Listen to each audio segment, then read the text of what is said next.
How you doing? Feature. We're gonna live stream this, Art. Let's do it. Yeah, we are. Get it over with and get it done. Yeah. I know, it's great. Yeah, we still, what'll be nice is that we can take the nicer version, because it'll be up tomorrow. Right. And then in 2 days when the nicer version is Right. edited, you just swap it. But at least, lets everybody participate. Is that a camera? That's It all is, that it's a camera and microphone. It does have a 3-hour and 30-minute recording limit. So when it dies, it's time, That's we're it. done. Right, Just like, you gotta stop the I video. think- I think we're good tonight. Yeah, it shouldn't be too hard tonight. Brooke.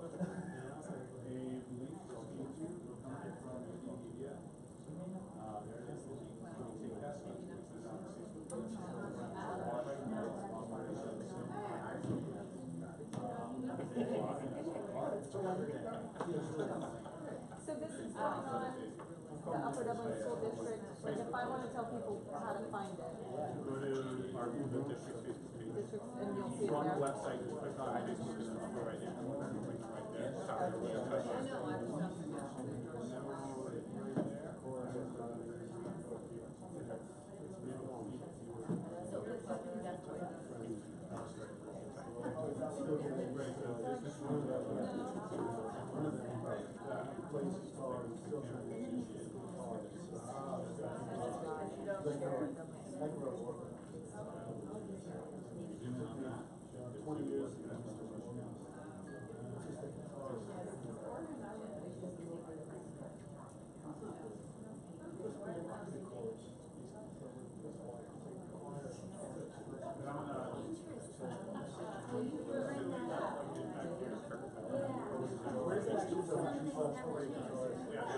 It's gonna pick up all my stuff in the background.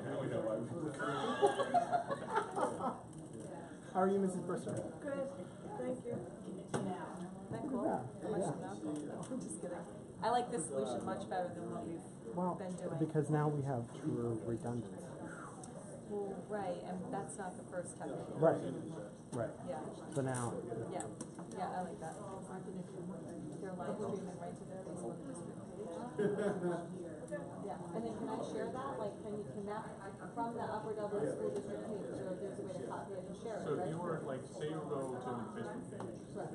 it's YouTube embedded in the Facebook page. So if you click through to YouTube, there's the share button. The link. Fabulous. Yeah. And then what I'll do is I'll also put it on Twitter too, like yeah. I hear I have to join Twitter. I'm a Twitter. Here you're like, When I'm having my morning coffee, in 10 minutes I can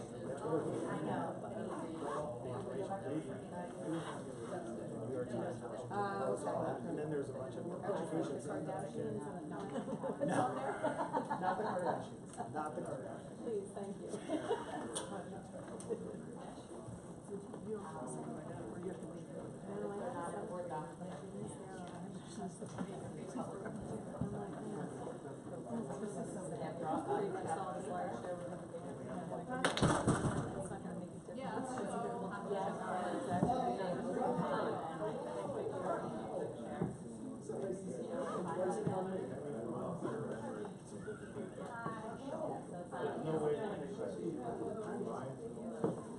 have to talk to them.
What?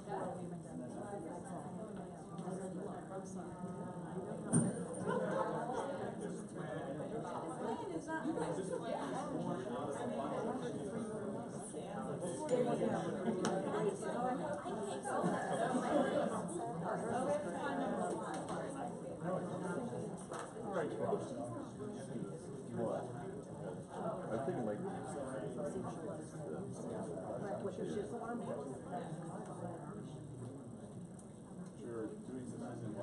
It's a keynote. No. No, well, I can move it there. I better not do that because I'm going to another presentation. The whole keynote?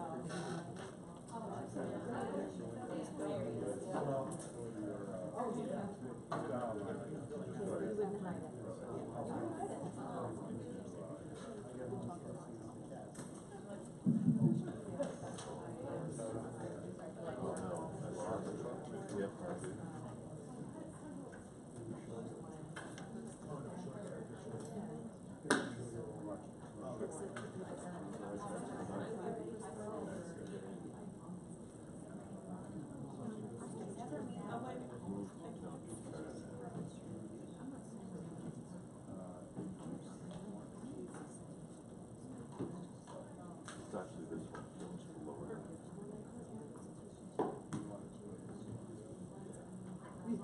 That's more likely the problem. Yeah. Well, I wanna ask that. Can we do that before we start pushing? Alright. Alright, welcome everybody. It is 3 minutes past 6. We are in the Upper Dublin High School Cardinal Room. This is the School District of Upper Dublin Operations Committee meeting. It is Thursday, September 20th, and I'll call the meeting to order. Before we get going, Dr. Yanni, you have an announcement? So the other night we had a technology issue where some of the meeting, actually a large portion of the meeting, was not picked up on video feed. To prevent that from happening again, starting with this meeting and at all meetings moving forward, we will be live streaming, so there's a device in the back of the room, we'll be live streaming to the district Facebook page, and we will also be recording for the YouTube channel. So if anyone is interested, they can watch the meeting via live streaming on Facebook. Okay, thank you. We have one presentation tonight about the Act 34 hearing for Sandy Run Middle School. Arif, take it away. Thank you. Now we have a busy agenda this evening, and we are going over to the township for 7 o'clock also. Oh, actually, yes. Let me interrupt you for a moment. One more announcement before we get started. I and some of our presenters will be heading over at about 7 o'clock across the street. If we are not done with the meeting at that point, I will have to go anyway, and Dr. Vinitz will take over the meeting. I apologize ahead of time if that happens. Thank you. Thank you. So the project, Sandy Run Middle School is right now staying on schedule. A lot of meetings, a lot of information being shared, a lot of decisions being made and direction being provided, and it's all heading in the right direction. A lot of investigation. As Mark said, tonight we are doing sketch plan review at the township. And from a design standpoint, we're nearing the end of design development. And as we near the end of design development, even though right now PlanCon is on moratorium, we are still required to comply with Act 34 of 1973, which is famously known as the Taj Mahal Act, to prevent the construction of a Taj Mahal type building without getting public approval. So this district, of course, has been showing these plans for many, many months, maybe years, I don't know, on what we want to do at Sandy Run, but most recently, I know over the past year at least, there's been a lot of presentations, a lot of information shared. So Act 34 requires you to share this information publicly. Not clear enough? Okay, sorry. Okay, thank you. So Act 34 requires you to share the information publicly and to measure the project that you're doing against certain parameters that have been established, as I said, in 1973. We have already done some preliminary work on it. You're not being asked tonight to approve anything specifically relative to Act 34. You're just being given information so you're prepared to act on it in forthcoming meetings, which I'll cover. But generally, Act 34 measures the building that you're constructing against pre-established dollar values that are given for capacity of the building. And you have to be below those limits in order to allow you to construct the building without having to go to a referendum. And this district is one of the few that has had a referendum, but most districts are able to build these buildings without a referendum. In this case, our initial review of the data indicates you are again well below the referendum limits on this project to execute the project in accordance with Act 34. So therefore, the project Act 34 requirements are as follows. We finalized the Plan Con D, which is the document that helps you measure those parameters. And this is up on the screen. We have started some owner financing estimates. We had estimates in our budget when we put the Plan Con A together, but these estimates are now being verified by the financing experts. We are then preparing a draft Act 34 book. So that book will contain most of the information that you've already seen. It'll have the costs, it'll have some floor plans, it'll have the room information of what you're building, and it'll have the site plan. So that's what the book will generally contain, but it'll also have data on operational costs and other things related to the building. So what we're looking at is today, here we are 9:20. The Operations Committee is hearing about the process, and I'll be happy to answer questions. We will then be sending the draft of the booklet and all of the resolution, there's a formal resolution and everything, to the Department of Education for their review, as well as the solicitor will be reviewing it. So that's the next item.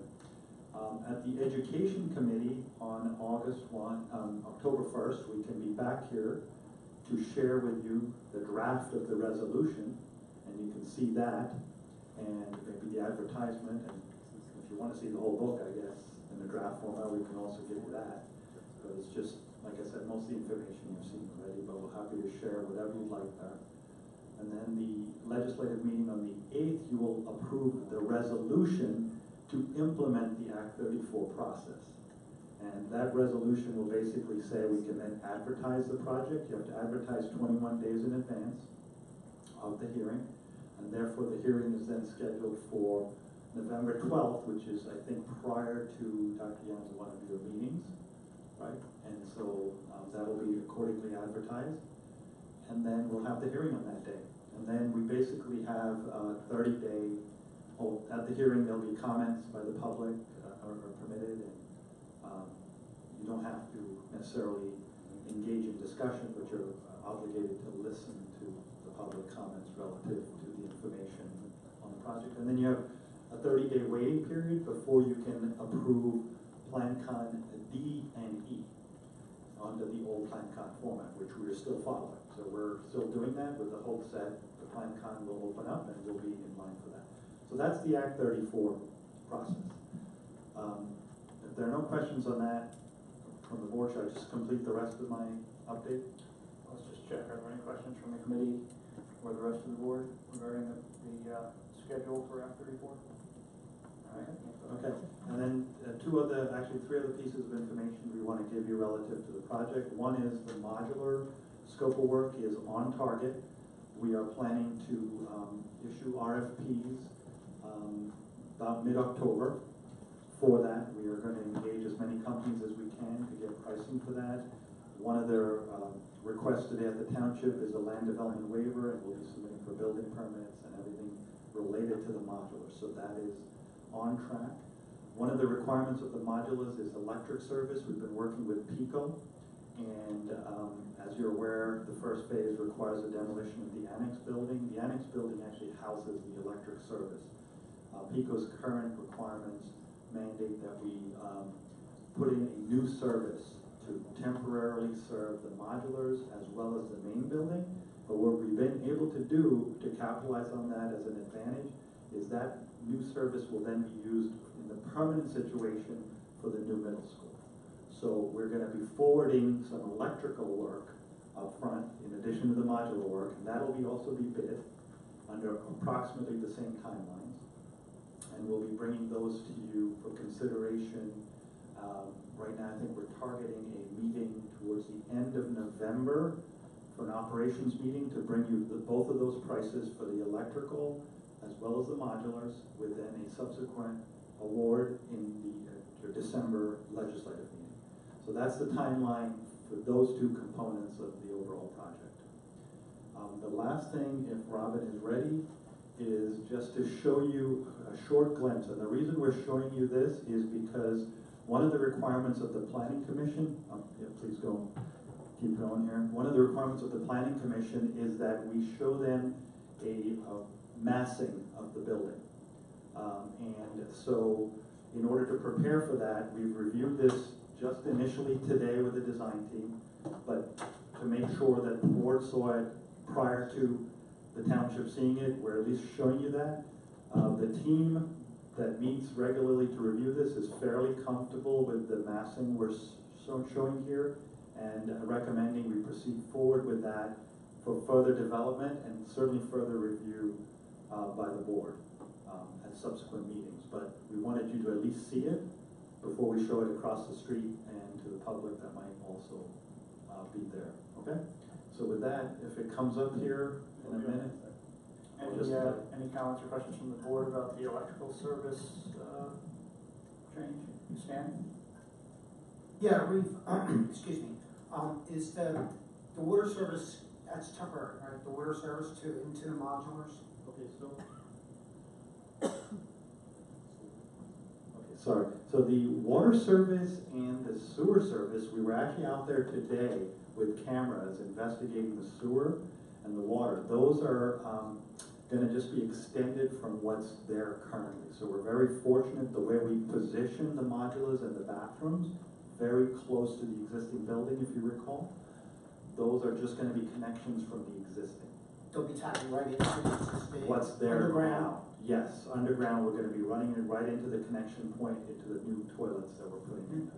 The electric is the one that is going to be brought in on some temporary poles, and then the main switchgear that we're going to put in will later feed the new building. Is these modulars will be 100% Air conditioning? No, handicap accessible. I was just joking about the air conditioning, but they will be air conditioned. Handicap accessible? Absolutely. Yeah. The ramp, did you determine what the ramp will be made out of? Right now, we're looking at basically using cold form steel framing for the sides, and we're still debating whether we're going to do plywood, I think, for the ramp itself, with some framing, cold form framing inside. I think that's where we're heading right now, just because it's temporary. Got it. Thank you. Yeah. Oh, and cold form framing is structural steel studs and that type of material. it's the planning commission's meeting that you're meeting tonight. It's a sketch plan review for the Sandy Run project, but it's also a review of our land development waiver for the modulars. But the committee meeting at the township, it's the planning commission? Correct, yes. And then the waiver would go to the board at the October 9th meeting. Understood. Thank you. Okay. So, do you want me to just do this, or would you like to? Okay. So real quick, what we have to show them is exactly this. And so this is the view from Twining Road, looking up at the existing building. So that's what you see now.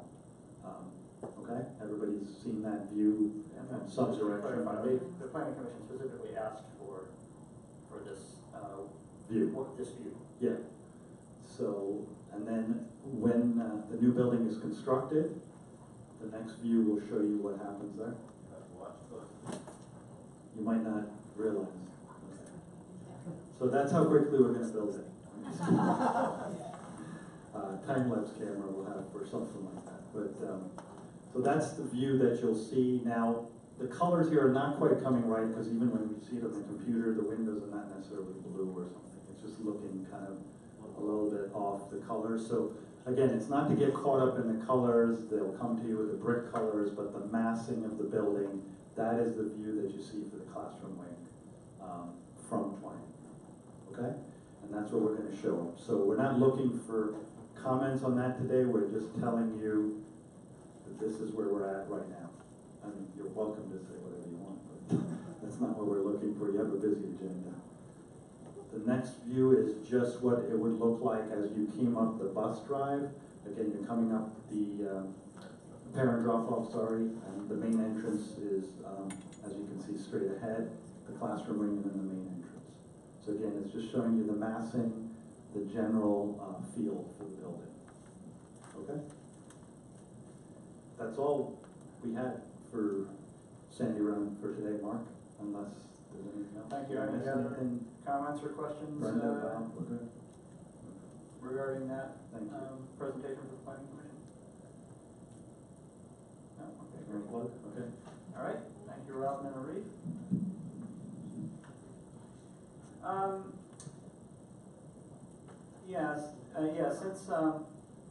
Since we're gonna, the three of us are gonna have to head across the street, if there is community input on this topic only, let's do that now. So if any of the committee would like to speak regarding this particular topic, please head on up to the mic. Yes? Okay. Yeah. Jen Brooke just needs a minute to set up. I won't take anywhere near 4 minutes. Mr. Chair, Oh, yes. if I could go Brett, ahead with go an ahead. announcement. Sure. Administration would recommend moving that the Act 34 hearing resolution to the October 8th meeting for board action. Yes, so I think the education committee will have a chance to do the same, but if this committee is prepared to move that forward to the whole board, yeah, okay, thank you. All right, go ahead, Jen. Jen Cousins, Fort Washington. I was just wondering, where in that timeline process do we have to disclose if we're gonna go for lead or not? I just was curious about that. Is that part of the Plan Con thing or not? And then just looking at that front elevation, did I do that? Sorry, I saw something there. The front elevation of the building, it looks like, some of the windows as you get closer to the door dip a little bit below grade, but maybe that's just a perspective of the way that was. So I was just curious about that. Thank you. Thank you. Any other comments from the community? Okay, Arif, do you want to handle that lead timing question? Okay, so lead, the decision that we made was to see what happens with our ACE grant submission.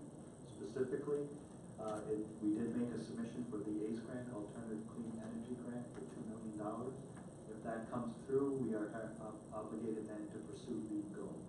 So we were going to wait until we got that, which is around mid-November, to decide in full earnest our commitments towards lead.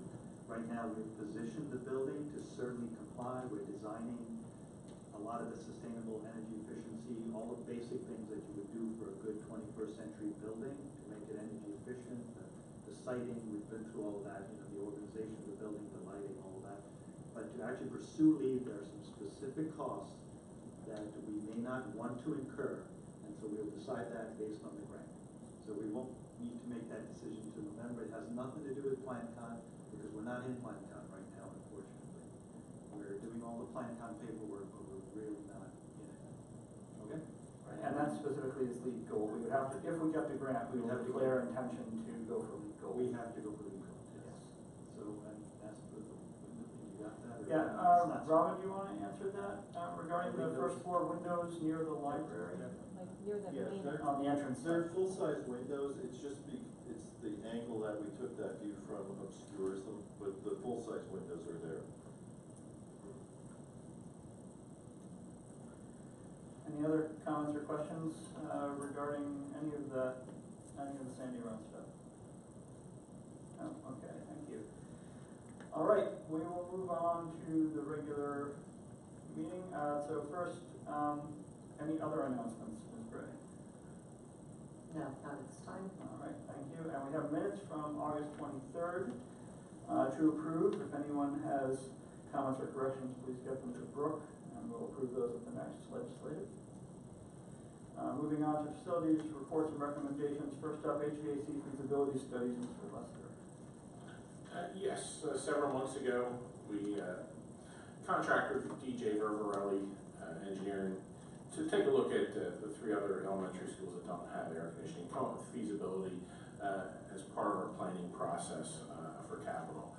We've been looking at what it would take to air condition different parts of the building, large group areas versus classrooms.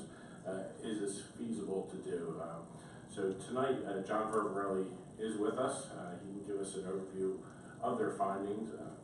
Fortunately, we got paperwork at the last minute with costs. We still have some drafts, so nothing's been posted, but we do have some information with us to answer any questions. He said not hard estimates, but these are more magnitudes of what we could expect in the future for cost to be. Thank you, Mr. Vervarelli. Good evening, everybody. My name is John Vervarelli. I'm president of Dimitri J. Vervarelli Incorporated. We're a consulting engineer in Philadelphia, and we do a fair amount of public school work. We do some work with Bob and Union at Glen with the air conditioning project there. We helped out with the pool heater over there. Mr. Vervarelli, can you just pull the mic up just a little bit? Is that better there? Yeah, thank you. We do work at Downtown Area School District. We did work at Albany Road School District, Stroudsburg Area School District. Higher ed work is Drexel University, University of Pennsylvania, Temple University, and Thomas Jefferson University. In regard to your schools, the elementary schools for Washington, Jarretttown, and Thomas and Simmons, Fitzwater, they are all aging facilities. They're partially air conditioned, predominantly the multi-purpose rooms, the cafeteria, large group room, library, and those types of spaces. And I believe there are some air conditioning systems for children with special needs and those types of classrooms. We did a study on these buildings, and ultimately the recommendation is very similar for each one of them. Replacing the existing equipment that is currently air conditioned. I think there's one school that has some relatively newer equipment. And this would be these large retreat areas, I believe, as they're called. And then the second phase for each school would be to air condition the classrooms. We looked at a system similar to what's being done at Maple Glen, which is a chilled water 2-pipe system. And we thought that that would be too expensive to do. And these are our opinions. We did not engage contractors or cost estimators to help us with that, although we did meet with Brenda and Bob to talk about these 4 weeks ago or so, I believe. We're recommending what's called a VRF or VRV, variable refrigerant flow, variable refrigerant volume system, where you can serve multiple rooms indoors from one outdoor piece of equipment. But there would be multiple outdoor pieces of equipment in order to cover the cooling requirements of the schools. In conjunction with those VRF indoor units, we would have what's called a dedicated outside air system. I'm sure the new school has something similar to that going on. But today, outside air, indoor air quality controlling microbial growth in schools is paramount. These dedicated outside air systems introduce fully conditioned air to each space, in the amount necessary to satisfy the student population, typically in 7 to 10 cubic feet per minute of air per student, and that's a rough number. We also take the air out of these classrooms and use that air, when we get rid of it, to precondition the air coming in. So there's heat recovery involved. With the changing building codes, which I guess you guys are going to be hit with the new school as well, we have to be, buildings have to be much more energy efficient. The new code is driving it that way. The other thing, of course, is proper indoor air quality is going to control or limit students' illness and so on, because you're putting in fresh air. So part of this, whether we did VRF or fan coils or classroom unit ventilators, you have to introduce this fresh air and be able to get the air out of the building as well, so that it's effective. ran through a number of the cost estimates, and we've included, some numbers have come from manufacturers of the equipment. Some of the numbers we developed, some of the numbers we used cost guides to develop. But basically, we're including the new equipment, piping modifications, ductwork, insulation, thermal insulation. And I don't remember, Bob, which school it is, but one school we believe needs an electrical upgrade in order to support the air conditioning equipment.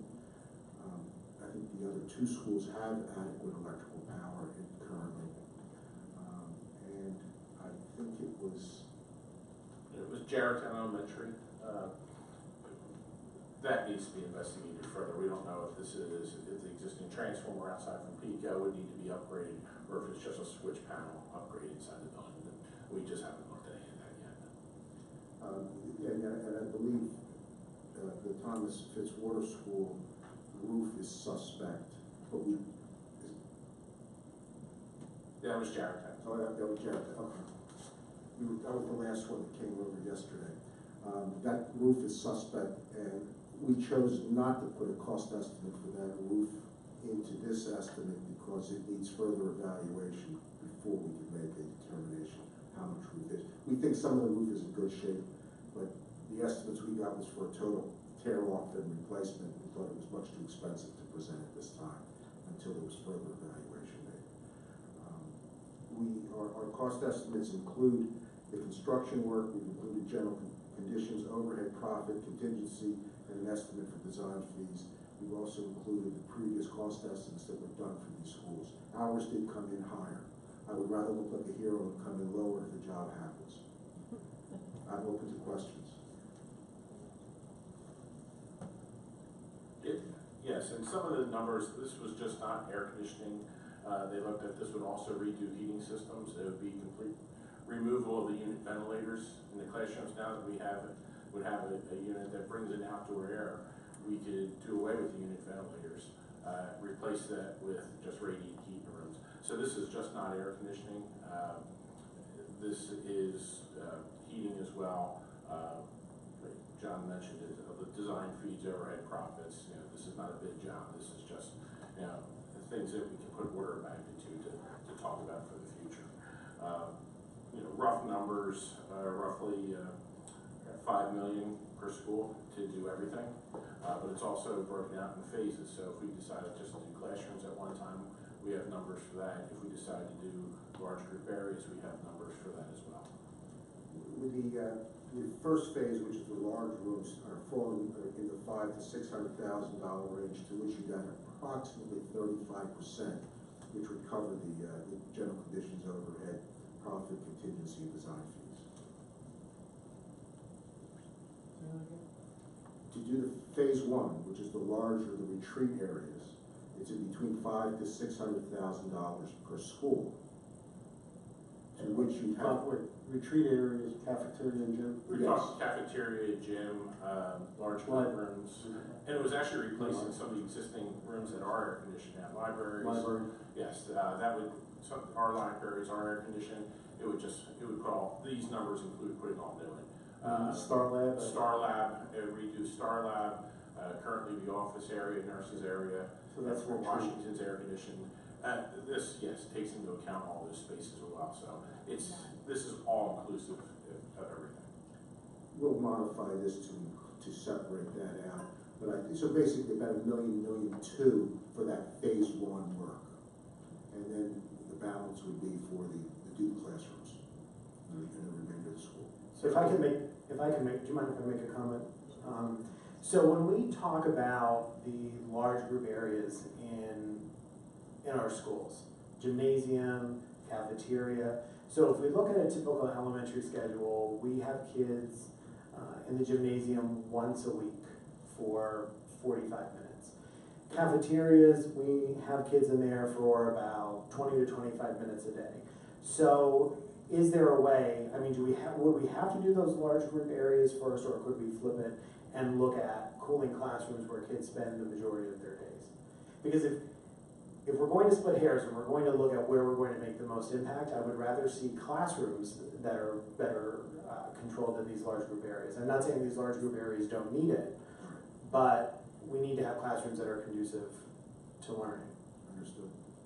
Can I just, that's basically what I was gonna say as well, although in the form of a question, is that first phase the first phase because there's some sensible reason to do it that way in terms of the logic of equipment installation, et cetera, or is that because that's what the administration requested? Basically, that's the way it started, is to do those large areas first. And that the equipment that you would install to do the first phase is presumably also capable of expanding, it's just the additional ductwork and all the additional stuff to reach the rest of the building? No, there'll be different types of systems. Okay. The larger spaces, like a room like this, would have a single piece of equipment on the roof, going to ductwork. And So it's a separate project, to do the classrooms is a separate project? Yeah, and it can be set up that way, which is the nice thing about this particular recommendation, which is similar for all schools. So let's say, I agree with Dr. Yanni, especially with the gym. Did you also investigate a temporary solution of putting just window units?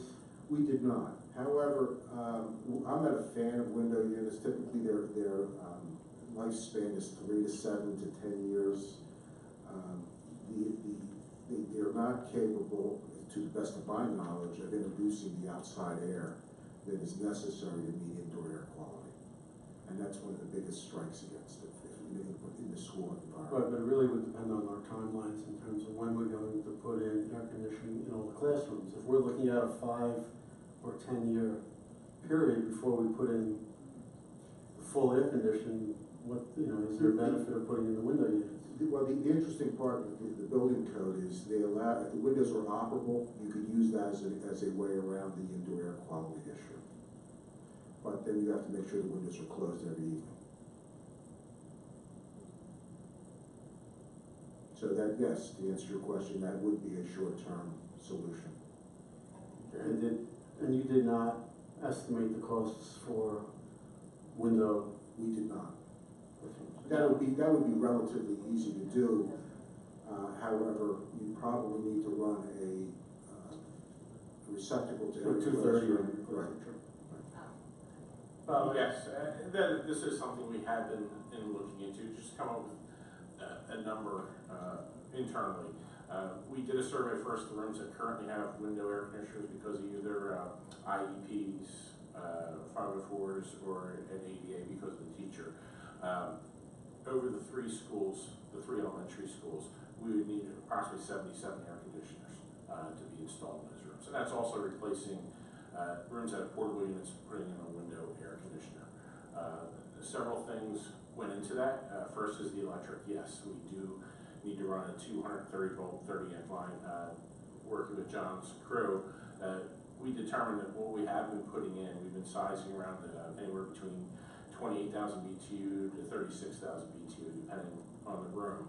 Of course, the 36 is doing better with a full set of students. The smaller ones are taking the edge off, but not getting cool, I would say. So we know what the circuit load would be. So we would need a 30 amp 240 circuit, 280 circuit in our case, to each room. Runs about 19 amps while the air conditioners are running. This is something beyond what we would be able to handle with our electricians. So we just started we know what it takes per hour-wise. And so we just started estimating some rates that we know we typically pay. So we figured each receptacle is about $1,200 between material and labor. Just a coil of wire anymore is $220.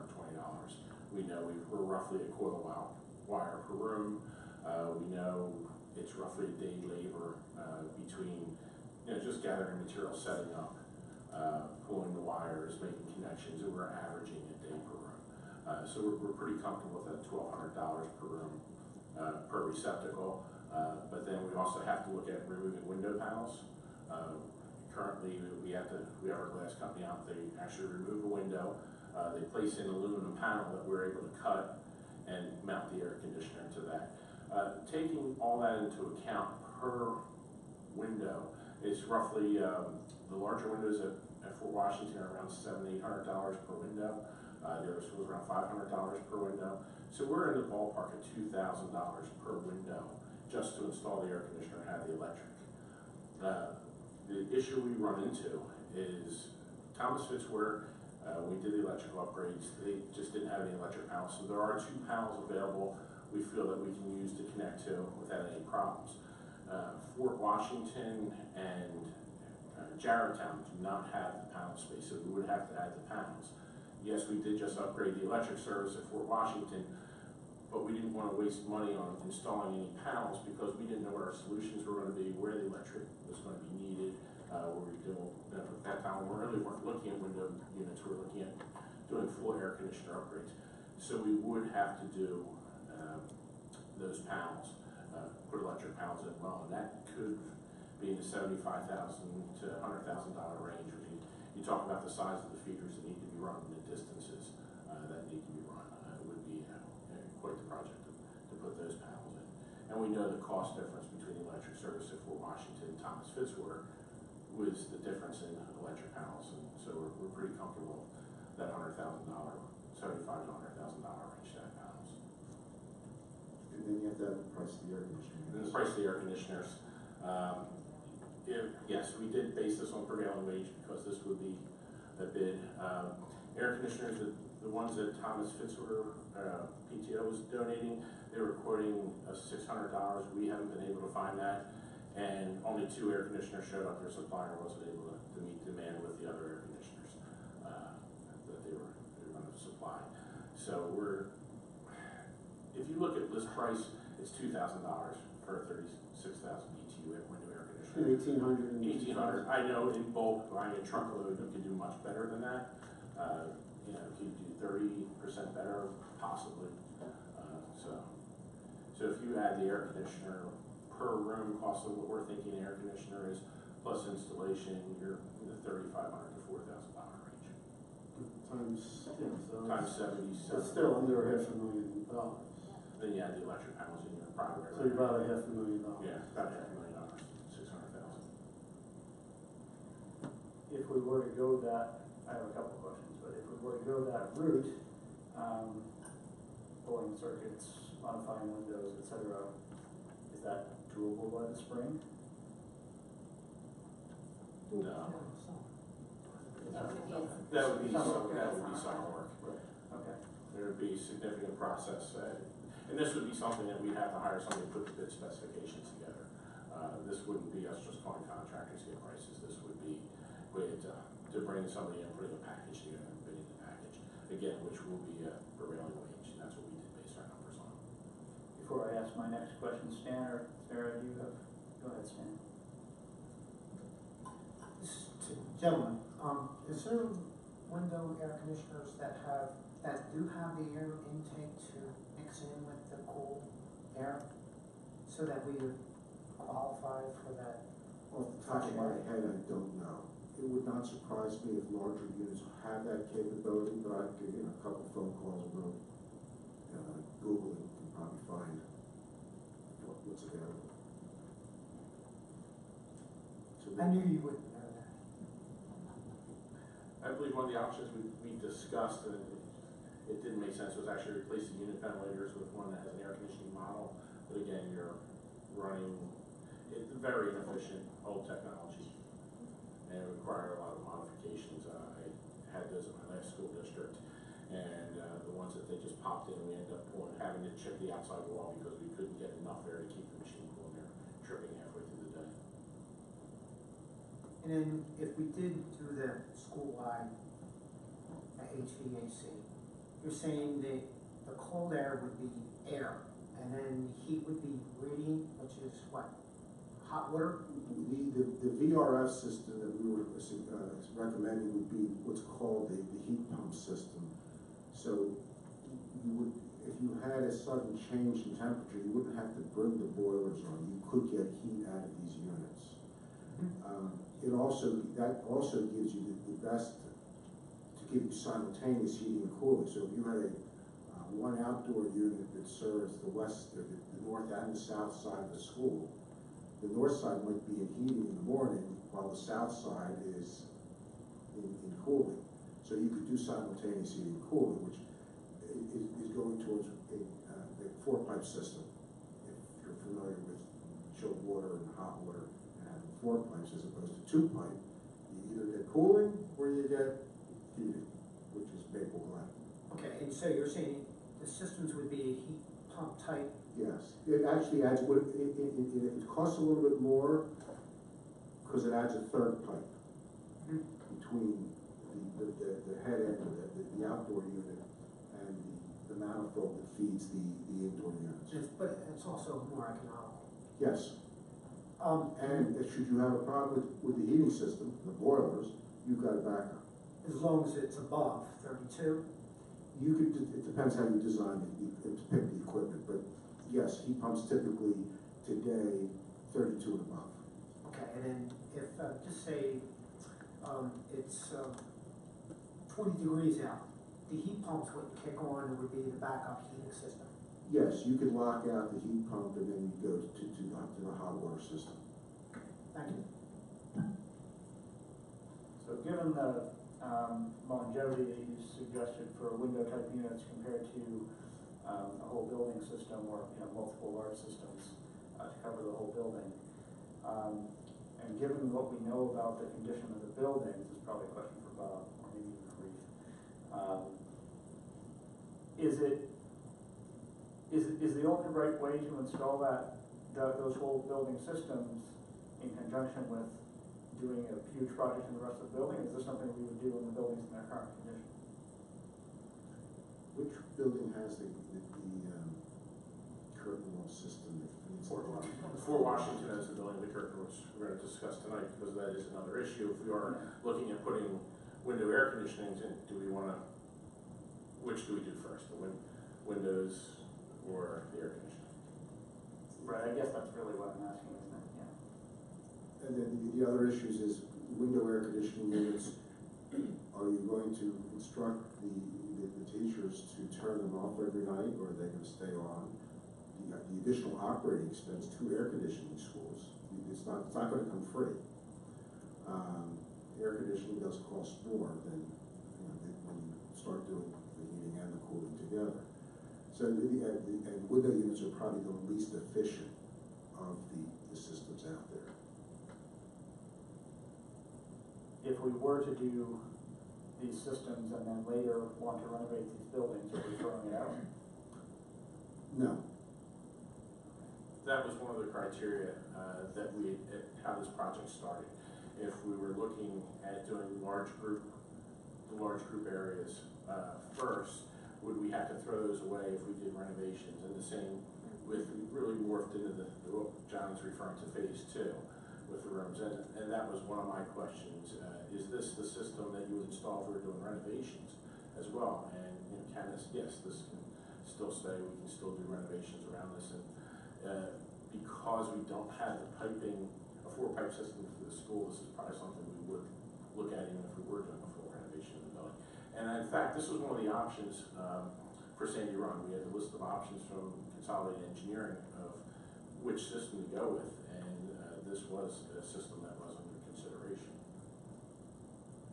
And if we were to do these large systems, is the only reason to do a 2-pipe system or 3-pipe with heat pump over a 4-pipe system, is that just a matter of money? A 4-pipe system, you have to then put a chiller in and run a significant amount of piping throughout the building. If you kept the hot water system and made it and converted it to 2-pipe, you'd have to take basically all the insulation off the pipe and add more insulation to avoid condensation and microbial growth above the ceilings. In all likelihood, the pumping could overcome if there's any pipe restriction sizes, if the existing piping is too small. But we'd have to find a place for chillers. Okay, so if I understood that correctly, with a 2-pipe system, we're not pulling any new pipe. Or not much, except to the systems. Right, and the head end would have to make some pipe modifications at that location. Right. And similar to Maple Glen, we'd have to put chilled water, pump size for chilled water, because in cooling, you are pumping more water. But we're not opening ceilings and walls. You would have to open ceilings and walls to replace the thermal insulation on the pipe. That's about the only reason we were able to do Maple Glen. That was one of the first items that John's staff looked at when they came in to survey the buildings. We found the building was built with the proper insulation for cooling. If If that building was built with the insulation that we have at the other elementary schools, that project would not have been done. Okay, and these numbers, the 5 million per building includes opening ceilings and walls. Yes, And we think we did that. I understand they're rough approximation. If we're opening ceilings and walls, because all projects are connected, what else do we end up saying, well, we should do this now? How expensive does this become? It could become very expensive if you break into renovations at that time. It depends how much of the ceiling they have to open for this. If you're just moving ceiling tiles, it's one thing. If you're dropping an entire ceiling, we'd want to look at a sprinkler system as well. Add fire suppression to the schools. At some point, we would have to. At some point, we would have to. If you're pulling the ceilings down, do you want to look at lighting, redo your lighting at the same time? So you really could. It could steamroll. Yeah, we're all familiar with that with our own home projects, and they're all connected. I have a question. So we talked about sort of the timing it would take to do window units. If we, let's say theoretically, we had the money to go and do bona fide air conditioning in all of the buildings, what would be the time it would take, say at Fort Washington or at Thomas Fitz, to do the full-blown air conditioning in the building? I can't answer that exactly at this point, but because you could do it in phases. Since you have one outdoor unit serving 5 to 10 indoor units, you could do a group of classrooms, and then one summer, and you have a third of the school air conditioned, or whatever. I don't know the classrooms per school off the top of my head, but you could do it that way. The larger units, the phase 1 stuff, the retreat rooms, you're picking up an old rooftop unit, putting a new rooftop unit down. That's relatively quick and easy. Could be probably done over the holiday break in December. So, but that would take some planning. Make sure the piece of equipment is on site, and a crane's been arranged for, and you have a workforce that will work at that time as well. But those are, there are ways of doing it in a phased manner. With the VRF systems, in conjunction with putting whatever form of indoor unit in, it could be a wall-mounted unit, it could be a console, it could be a unit that has ductwork. You have to also bring the outside air to those units, or to the classroom, which is from these dedicated outside air systems. And the beauty of that is you could turn them off during the unoccupied periods and just run the VRF systems in there, just to maintain an unoccupied temperature. In the wintertime, you can just run the heat, turn them off altogether, the hydronic heat in the boilers and so. Other comments or questions from the committee? Sarah? So I think where I'm at with this is that I see these projects as being very large for to put it in, a full permanent type system. And I don't see that we're able to do that, all 3 buildings, now. So what I would like to see is to move forward with bid specs so we can get window units in. And so we can get those started, and so then we can go out to bid to see if it's gonna be the prices that we're thinking it's gonna be. And if we're able to do that, then we can consider it for summer work. So that's where I'm at. I believe the summer work currently on the schedule for, I think we actually have it later in this meeting, but the summer work for this summer that's on there is Fort Washington windows, right? Is that the bulk of it? Yes, that was the one capital project we had planned for the summer, was to replace the windows at Fort Washington.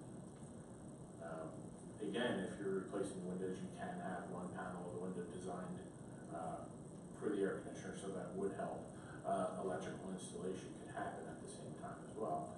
The question, do you want to put windows, air conditioners through the brand new window units? Can be done.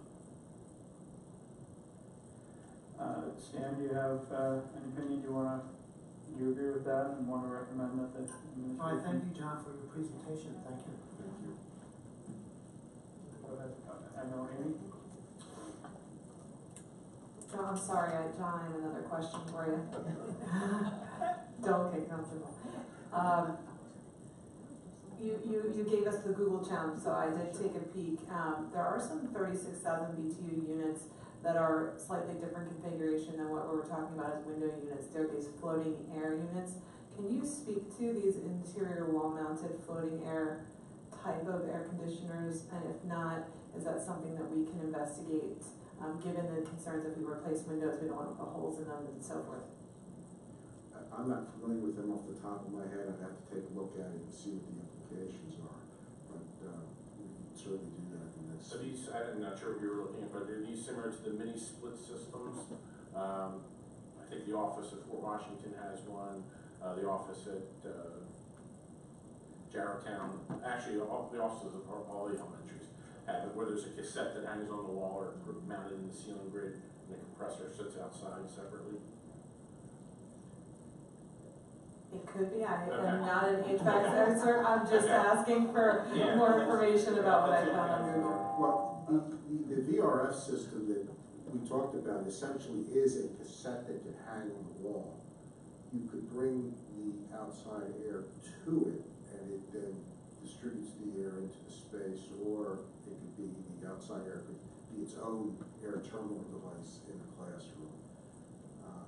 A diffuser, like one of these right here, concentric squares here, and then you have an exhaust to take the air out. You can also just let the air find its way out into the corridor, which would benefit the corridors. But these mini splits that Bob was talking about, that's essentially the technology this VRF stuff has come from. Instead, you could, the first go round was you could put 2 indoor units on 1 outdoor unit. Now they've got it where you could put 5 to 10 of them on 1 outdoor unit. So it is a way to do. You can hang them on the wall, and there are cheaper ways to do it. You have to get into each individual situation to find out. The window units, you know, I understand that it's budgetary, fully recognize that. So, I don't know if I answered your question or helped in any way there. I guess I'm just hoping that as we go forward, if we do decide to bid it out, that we're looking at all available technology. That was it. Go ahead, Art.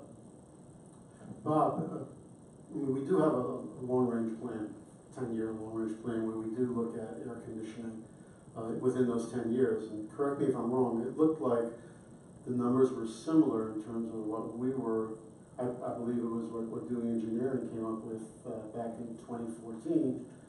These numbers seem to be similar. Are the systems similar with what Dewey was recommending? No, I think just that they were just general numbers. The cost, what we're seeing, the cost of the systems, no matter what you do, aren't that far off overall from each other, what we're looking at. Yes, when you look at the basic numbers just for equipment, they're almost spot on. But John did add the contingencies, design fees, which we didn't have. The report's more per project, what the cost, but the design fees, the contingencies, and the profits, of course, are added onto this. Our cost consultants are currently telling us to be including anywhere from 3.5% to 5.5% per year. So if you add that to the numbers that we got from Dewey, you're probably getting closer to the numbers we generated. Correct. Well, again, what I would consider is, I think we need to look at the window or something, if there's another option. And then I know a few years out we were looking at the larger, what did you call those rooms? The retreat rooms. Retreat rooms, which I never heard before.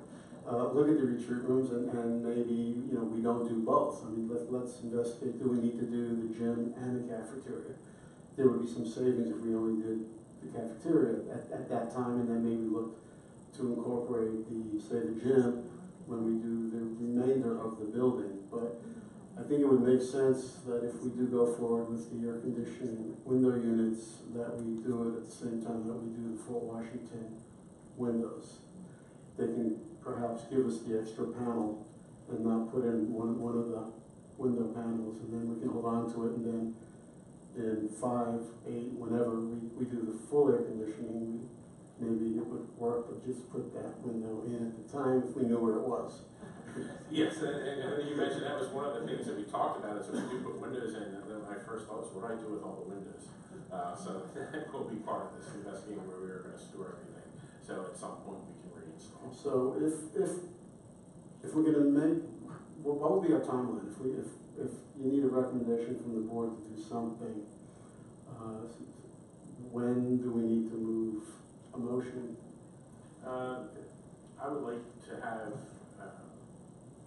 some direction, so we say the next month or two, just so we can start on the design, because if we are gonna go out for bidding and getting prices, we'd like to do that over the winter months before everybody starts to book their work for the summer.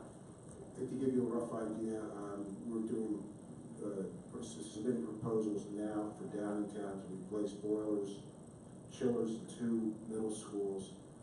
One of the middle schools has to have the chiller ready for summer school. So that's going out in December. Okay, Mr. Schroeder had to leave. Are there any other questions from Dr. Ludwig? So, I mean, I understand that moving forward with window units because of our timeline for doing the major repairs. I guess I would also like to see or to hear, this is more internal than what effect that has on our ability to do our projects on the timeline that we have, and are there any additional costs when we get to fall air conditioning with removing all the window units and all the effects that they've had?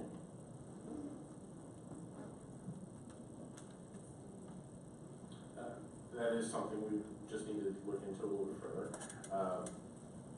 And when we put together our 5-year plans, we know this is a floating plan.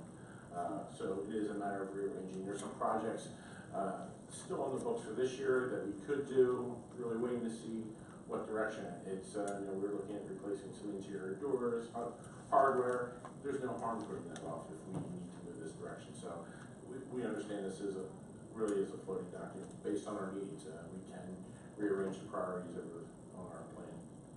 So do we have the capacity to do the window air conditioners and the Fort Washington windows this summer? Let Brenda answer. That's more of a financial.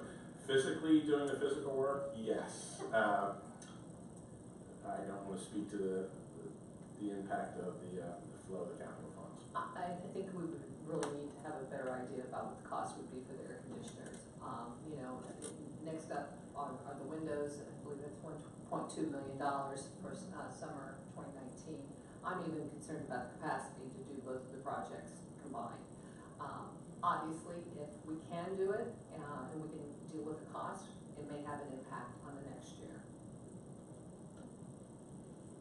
Okay, thank you. Any other questions, teacher? It sounds like there is some interest in looking at window units. Can you then also take into account the cost of operating those? Because it's like with printers, they're cheap to buy, but expensive to operate, and I think that is something that really needs to be taken into account as well, and how does that affect our financial picture? We've certainly discussed, Bob and I have discussed that. We don't necessarily have a good number. We've been focusing on the capital projects in the long term, but operating is definitely on the plate to figure out. That number, if we bring somebody into design for us, they would be able to provide a better number. They'll really know what our demand, and it's really not the cost of the electricity itself, but the full demand that we're putting on the electric system, what that increases. One of the big portions of our electricity bill is the actual demand. So at any given time, how much are we pulling from the electric company? That's more what they look at over top of the actual cost to generate per kilowatt is how much you're using at any given time. And the concern of turning it on, turning it off, if you don't need it, and setting some kind of guideline for our teachers when to use it and when not. So, anything else? I guess I was just wondering about a timeline. When are we going to make a decision here about what we're going to do or what we're asking the administration to do? I mean, are we willing tonight to ask to to get bid specs done, or are we gonna push it off for a month, or what are we waiting for if we don't make a decision tonight? I guess what I thought I heard was that, we would be moving this forward to October the 8th as a recommendation to start looking, you know, but. October the 8th at the legislative, Giving us to come- permission, to go out and, yes. Yeah, you will look at that and perhaps we'll look at combining the services with the windows at the same time, make it the same Right. architect engineer. for all three elementary schools. Yes. Right. We will be in contact about that. But it still leaves us with the main building at Sandy Run, and what we're thinking with that building is, as when we close down the annex, my understanding is there's a few air conditioners in that building. I think there's more air conditioners per classroom in the annex than in the main building. So we would be moving those units over. A lot of the annex air conditioning is not through a window unit, being that was the administrative area office areas. They have the older univents. They actually converted to univents, so they are the air conditioning style univents. So they do have each unit ventilator in a classroom has a built-in. Whether or not they can be relocated, I haven't even looked at sizes or how much work that would be. But I think there's only 2 to 3 window air conditioners in classrooms. We do have some in some offices though. Well, we'll have to look at Sandy Run. Some of us were in that Mr. Kennedy's performance the other day, and the auditorium, I could not stay in the auditorium. It was so hot. It was hotter than any other rooms that I've been in.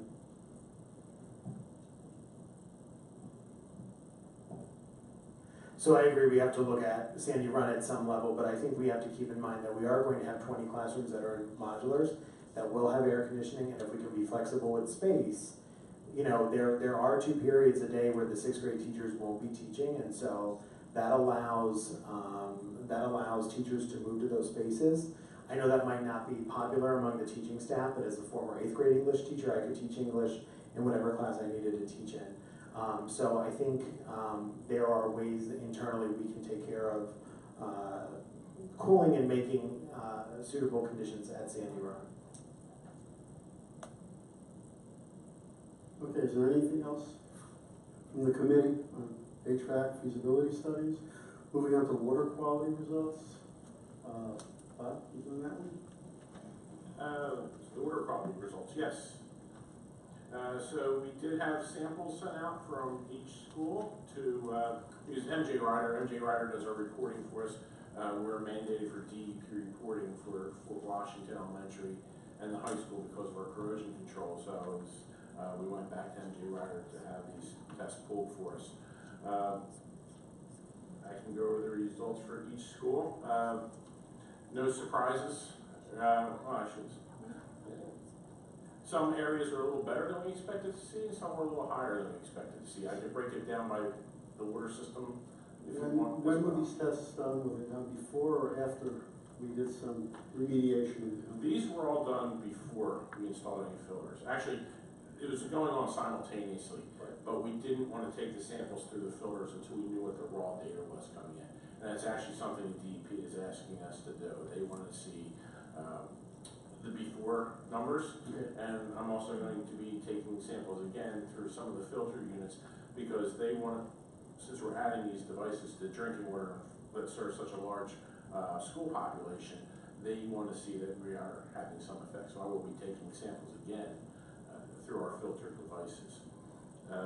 Starting out with, I know everybody, Aqua is always the one with the biggest concern. So we have the PFOA number, the PFOS, and the total, which I think everybody's looking at. The total's always been the 70 parts per trillion number that Aqua has been using. So if we start, Jarretttown Elementary, we came in PFOS at 3.8 parts per trillion. I won't say part per trillion after everything. So understood these are all parts per trillion numbers. Jarretttown was 3.8 for PFOS.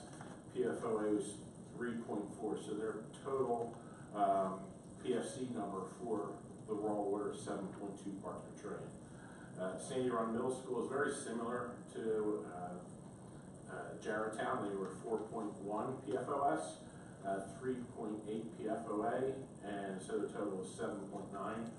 Thomas Fitzwater slightly higher, I think it all depends where the connections, what wells each school's being fed from. Thomas Fitzwater is a 6.8 PFOS, 4.5 PFOA for a total of 11.3. One of the surprises, North Wales Water, they've always been touting they're at 0, they're at 0, they're not at 0 by our test results. We had PFOS of 2 and a PFOA of 3.1 for a total of 5.1 incoming to the buildings. Fort Washington Elementary and high school were almost identical, which I would expect being their same main coming down the street, just where it splits. Fort Washington Elementary was 7.7 PFOS and 7.8 PFOA for a total of 15.5. The high school is 7.2 PFOS and 7.9 PFOA for a total of 15.1. So when you're looking at parts per trillion, it's really identical numbers coming in. So thank you to Mr. Lester and his team for putting the filters on prior to the start of the school year. Now we will take additional water samples, and our hope is that we will have the results back in a timely manner so that we can look and see or determine the efficacy of those filters. Yes, I'm going to contact them tomorrow to get the new testing set up. They'll send us the bottles. We take the water samples. It's quite a process because they also send us a bottle of water as well for each school. They want us to, wherever we take our sample, wherever we fill the sample bottle, they want us to fill a separate bottle with their sample water that they know is close to 0 so they can compare the numbers. Just in case there's anything in the air that is being picked up as a test result, they would be able to pick that up as well on the pure sample. The information that we have posted, if you look down, it's called the field blank, sample type field blank. What we pulled out of the fountains was the graph. So we do have the field numbers, and it tells you what was actually pulled from their pure sample bottles that they've given us. We wanted the board to see these numbers, but tomorrow there'll be an e-notification going out just alerting the community of the testing results, our plan to redo the testing results, and in that letter we will say that we will re-release the results, the new results, once we have them. I think one of the issues we had prior to the filters coming on, I think some folks thought we were delaying action. The intent was to discuss it at the last operations committee meeting and then send the email out.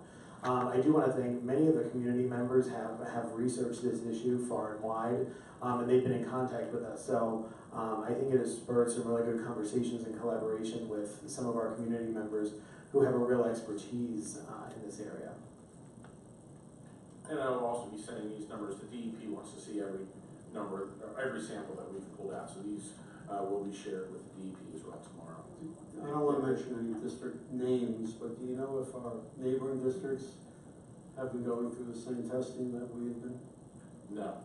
And somebody made a comment to us at when we had our environmental meeting regarding Sandy Run Middle School, is they had heard that we are the first school district in Pennsylvania to ever test for this. So we are in fact the first Pennsylvania school district to test specifically for this.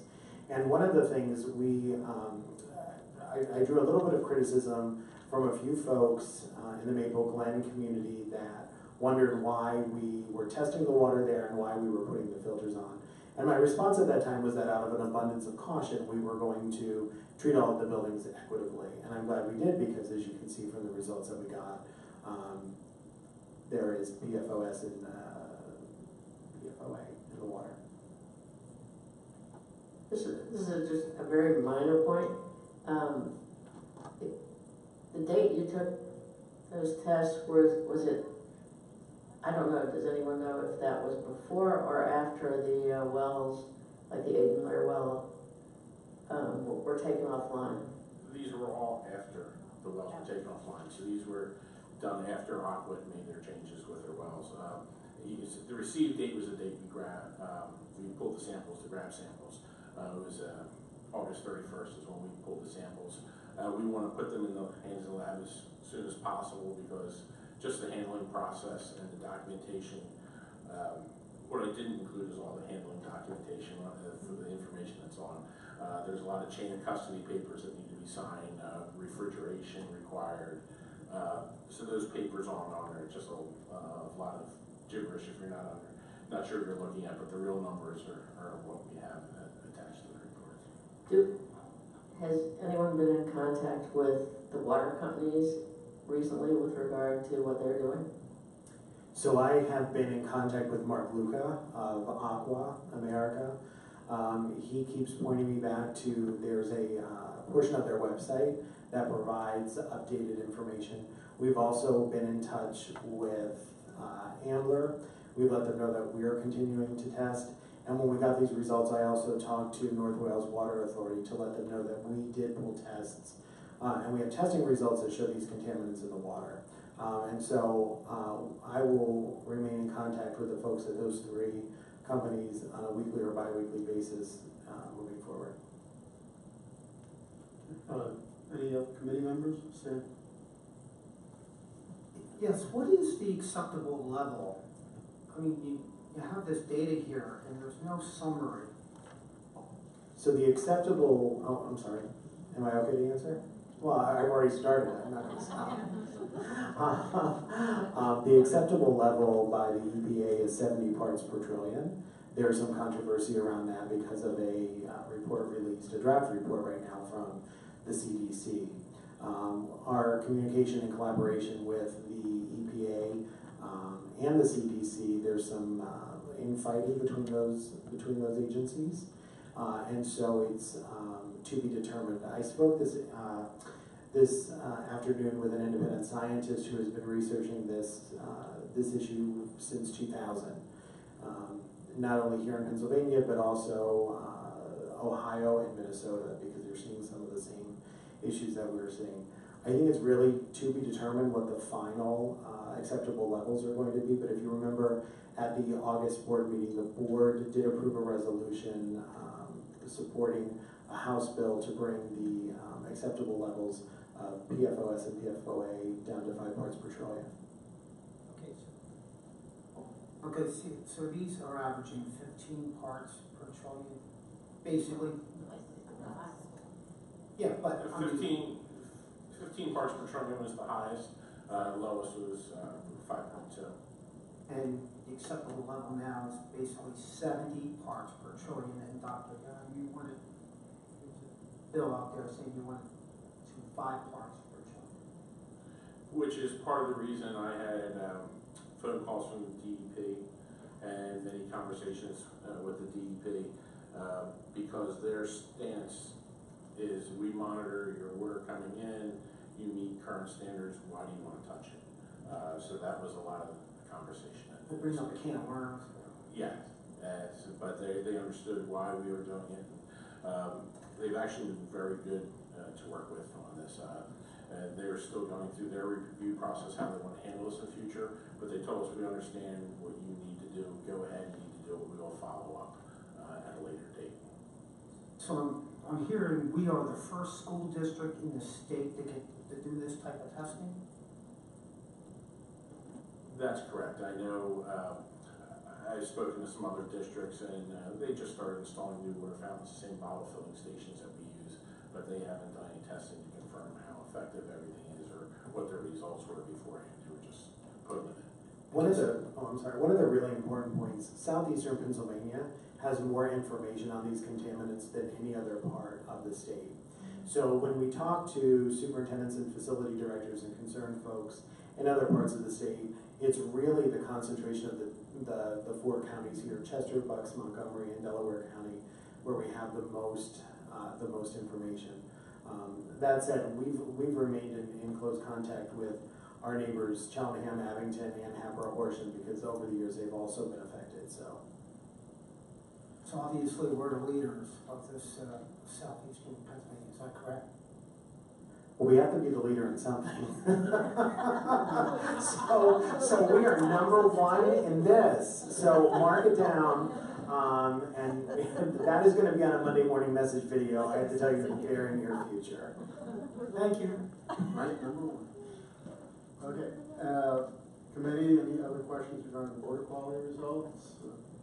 I'm sorry, Dr. Yanni, could you put like a little summary with the results of what this really, these numbers really mean? Because I mean, I'm looking at it and I'm like, oh, is it good or is it bad or what? So if you just add a little summary to the bottom or saying yes. There'll be a little bit of background information, the results, and then a summary of what the results mean. And then our action plan of what we're doing. Thank you. Okay, any other questions from the board? Teacher? Mr. Lester, can you just clarify what part, what the sources of your samples? Is this the whole building? Is this a particular water fountain? What part are we testing and how representative is this for? The sample that we grabbed it close to the incoming source, as close as we can get to the water meters. So this is the raw water that is actually arriving into the building. We just selected an area easiest for us to take the sample. One of the requirements was that we had to take the aerators off because you don't want to take water samples with aerators on. So we went to a sink where we either didn't have an aerator or we could easily just remove it to take the test. But it was one sample per building from the raw water. Then the second sample from each building was the water that was provided to us. And it is my understanding that carbon filters can totally take this out, or very close to totally take this out. Yes, and I did. There was a lot of talking to people in the industry. What we've talked to a lot of the filter companies, I've talked to the manufacturers of the fountains. There are standards that they look at for removing PFCs from the water, but talking to most of the companies, there's not a market demand for it yet. So they simply don't test.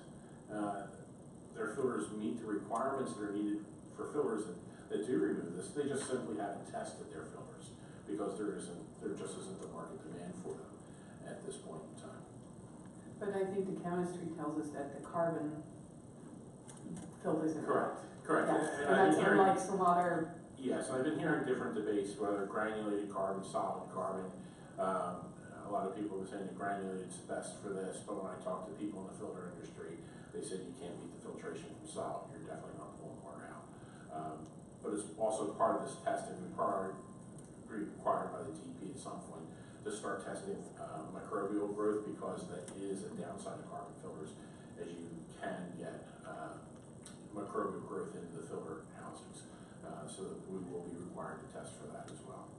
Yeah, and that would also require then the filters to be replaced at certain Correct. times. And part of our dealings with the DEP is I am going to have to provide them with a schedule of how often we're going to be changing the filters. They do want to see protocols for testing filter changes, how we're handling everything. But also we're talking with some of the manufacturers and the dealers of these filters. The first filters they proposed going over, they just tell you activated carbon. They don't tell you what that activated carbon is all the time. We selected to go with the charcoal filters because we did find the first quotes that we received for activated carbon were coconut shell, which as soon as I hear any coconut in schools, immediately those filters were dismissed, and we're not going to use the coconut shell carbon. Yeah, and also these PFOS and PFASs are in the air around us. It's not just through the water. Right, and that's the reason we were asked to do a field blank sample as we were taking our normal sample. Okay, let us move on. Let us move on. Capital projects, summer 2019. We really did go over this already. The only project we were looking to do next summer was replacing the windows at the building and at Fort Washington Elementary. Looking at our estimates, we were figuring this is going to be a $1.287 million project. So what I would like to do is go out and engage professional services to design and help us bid this project. Again, with the other projects, it's something that we needed to talk a little bit more about is we set up some projects this year, again, not critical projects, just a commitment to doing capital up to a certain level each year. So if we do feel that we need to divert some money to go for window air conditioning, the infrastructure to support the air conditionings as well, we can delay the projects that we're looking at for this year. It's not going to affect any operations. Okay, from the committee, any questions on that? Okay, so will there be a motion or next legislative meeting? I don't know that, What do you- by policy, we really need to have a Okay. motion for that, but since there seems to be a great deal of, interest and then a chance to discuss it, we can certainly put something, craft a motion that we are looking and will be issuing specifications or an RFP request, for engineering studies. In my understanding, this is the last building we've done new windows in the other 3 elementary schools. Correct? Yes, the Jarretttown Thomas where Maple Glen Right, has of course. they still have the original windows, but again, they're already double pane, but we are gonna start replacing some of the glass where the seals are starting to fail, which is normal at the age of the building. Every so often you're gonna have a seal fail and the window's gonna fog up, so we do have that issue at Maple Glen, but it's not a wholesale window replacement that we're looking. The question we're gonna look at, or we want our architect to look at, is the addition that was put on Fort Washington. Those windows are newer. Do we want to just go and replace them as we're doing the entire building as well? It's something we'll need to take a look at. Maybe could be an alternate when we got the bid tag. Questions from the committee? Questions from the board, gentlemen? Moving on to item D, professional architectural engineering services for Sangamon Middle School ADA modifications.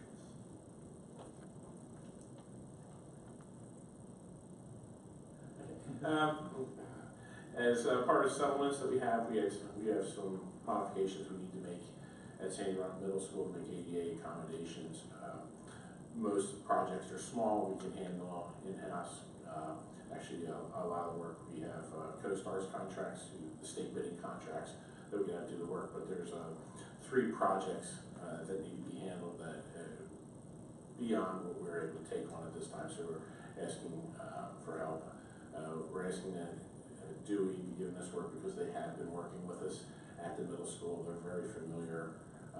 They've been assisting us through this whole process of what we need to do to accommodations. So a lot of them, they have the information they need to get started. They've given us a proposal to make it on. It was 19.6 to put this together. And what we need to do is we need to add a single-use ADA bathroom. It'll be in the lobby of the school. We need to convert, we're going to convert the custodial office. We're going to move them to a different location, but we need to convert the custodial office into an ADA locker room with an ADA restroom. And last one, just go around for the third one. There's another big bathroom or something. Right. Okay, they'll come to you. Yeah, looking it up right now. Okay. Well, while you're looking at it, let me just ask if I don't know if there's any questions, but if any of the board members, any of the committee members have questions on this, on item D?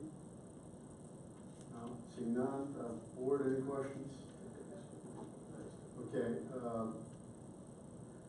the third item is, We just remembered the third one. We need to put in a wheelchair lift in the hallway for the gymnasium to go down the stairs. And again, it's something simple that can be purchased, but one of the requirements to put it out to bid from the lift provider is they have an architectural evaluation, and the architect draw the specs for connection points for them. So as Mr. Lester said, the fee we just received, correspondence is $19,500. It will be in a motion on October the 8th. is that fee based on his estimate in terms of what these items will cost? Is it a percentage? They did help us provide numbers for this. We do have numbers. I don't know if it's I believe this is gonna be actual work, not based on percentage. It's not based on percentage, and that's what it's 19.5. So is Dewey Engineer, are they doing the work, or are they putting the bids They're together? putting them, specifications Right, together so- so that we can bid it. Okay. Oh, just, I would, okay. And we also will have a, project schedule because there is a time certain we need to have this completed. Right. Okay, anything else from the board? Committee, okay. I think we're up to community input. If I I'm could sorry? just, a little bit on transportation as a quick announcement. Oh, okay, I'm sorry. We have made some adjustments during this week after all of the public input on Monday evening. Just wanted to keep everybody informed that we continue to look and monitor routes and routes. Okay, thank you. Anything else, Ms. Berg, before we move on? Okay, community input. Please state your name, where you reside in the township, and 4 minutes.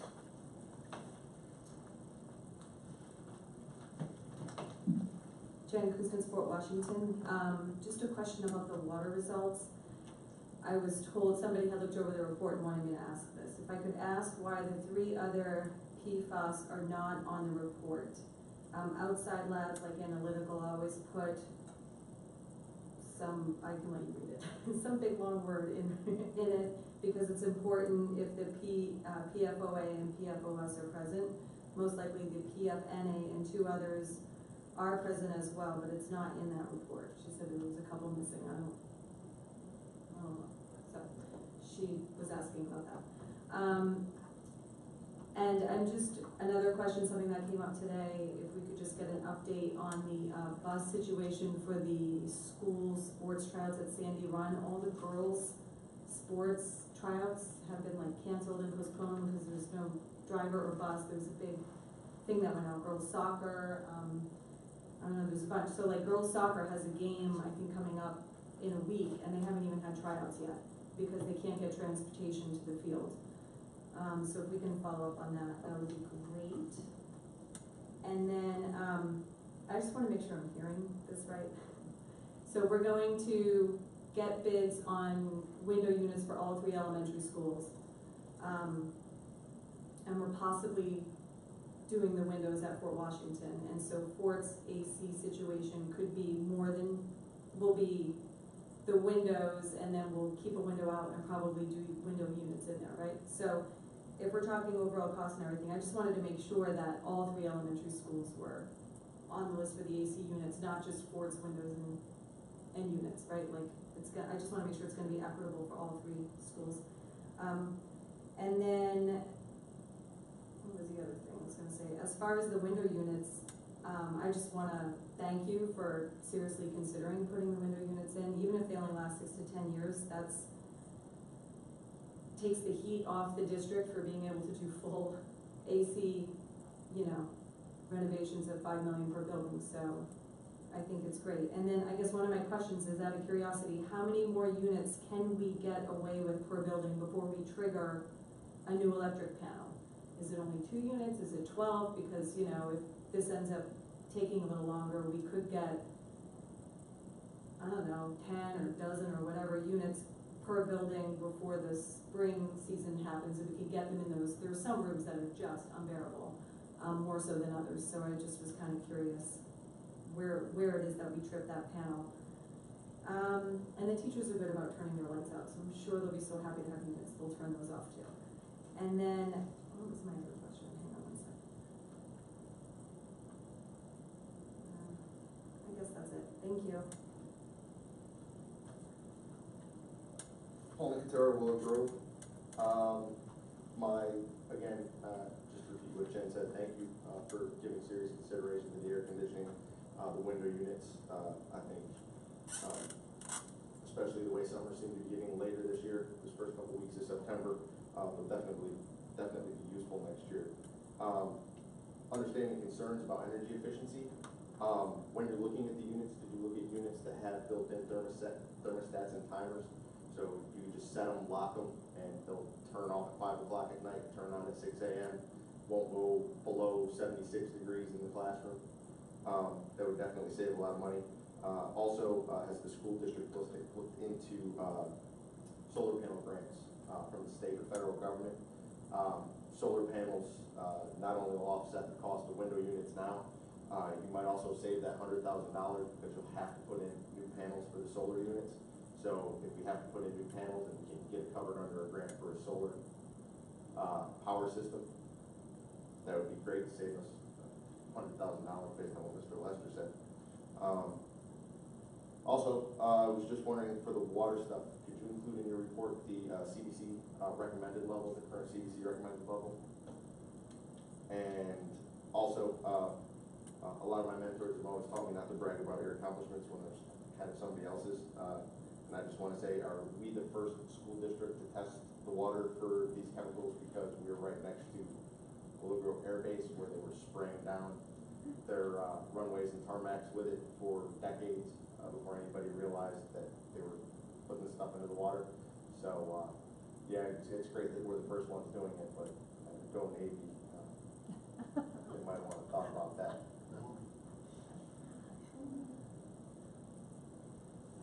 Anita Brister, Fort Washington. Just a quick follow-up on what Paul brought up. I think, I'm not positive of this whole history, but on the water, but I think that the companies servicing the places closest to the Willow Grove Air Base, those companies put filters on. It's not true? Is that what you're saying? Or it is true? All right, whatever. So I think that's why they didn't have to test the water, because the water companies solved it, but it spread further than people realized. AC, air conditioning, just have a question. I want to make sure I understand something. Are you saying that you'll be doing window units, but nothing would be in until next fall? In other words, you would work on them in the summer. That's what I'm questioning. I mostly want to get back to the Field of Dreams. So I have a concern about the process, and that's why I keep asking this same question that doesn't get answered, which is, there was a presentation in on July 19th, the July 19th operations meeting. Arif presented a whole slideshow about turning the Field of Dreams into a bus garage. Now, I wasn't at that meeting, but I watched it, and I was really in somewhat of a state of shock. I thought, what did I miss here? Because I do attend probably 90% of the legislative meetings, but I don't always attend every operations and finance meeting, but whatever. So the first time I became aware was when I watched that July 19th meeting, but it was also clear from comments being made at the meeting that there had been a lot of private meetings. And for an example, Arif made a comment while he was pointing to his slides, and he said, this has been talked about for a long time. And he was pointing to a slide showing that the Field of Dreams, some drawings, how it was going to be a bus garage, could be a bus garage. So my question has been, when was that presentation approved? And who approved it? Because was it the board that approved it? If the board approved it, all I want to know is when, which meeting did you approve for Arif to do that presentation at the operations meeting? If it wasn't the board, which would be an unusual process, then it would have to be the commissioners. They must have like reused some presentation. I want to know the answer to that question. When was Arif's presentation for July 19th voted on by the board?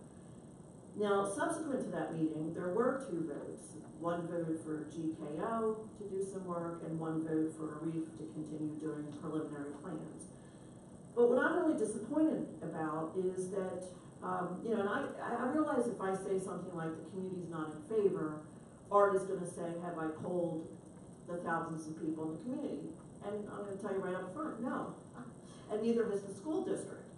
But I'm really disappointed that it sounds like, according to Arif, that there's been a lot of private meetings. I know you can have private meetings. I mean, I know a few board members can talk with a few commissioners. I know that, well, it couldn't have been Dr. Yanni, but maybe Dr. Wheeler talked with Paul Leonard. I don't know, there's nothing wrong with that. But what's wrong with it overall is that the community is left out of all that. So maybe the board really thought, hey, this is a great idea because it's going to save money, and that's all anybody cares about, but that's not all anybody cares about. So the community hasn't really had a lot of time to really voice their, except for last night, or Monday night. Most consider the Field of Dreams, and I personally consider all the green spaces really valuable assets for kids and adults, and to make Upper Dublin look nice. And so, I guess I'd wanna know, I guess I'm disappointed that you voted to spend money, but you didn't really take the time to get the community input. The community input just really started this week. To me, that process lacks a little bit of transparency. I would like you to get the feedback before you spend money. More follow-up questions. Dr. Yanni, you said that you would Finish up, please. that you would definitely look for some alternate locations. I'd like to know if you have a just rough timetable when that might be presented to the public. And one of the speakers the other night asked, when would you inform the community? And that's an important question, because most people don't know that that field could be turned into a bus depot. Thank you, Anita. The comment that one of our community members made about the testing process, I think if there's a memo that that individual has, perhaps to give it to Brenda, so we can verify what we're talking, you know, what that person is asking about. Questions about the middle school buses and getting our sports buses. I don't know if you. I wasn't aware of this, so I will be writing an email. I actually spoke to Mr. Robbins this afternoon. It was brought to my attention on my way out of the office today, and I sent him an email. We had 4 drivers out today. And we actually have been down 2 drivers since the beginning of school due to health issues. And we continue to look for substitute drivers. We actually have someone going to, for exam tomorrow to take the driving test. Of course, that means we're going to be down 2 drivers during the day.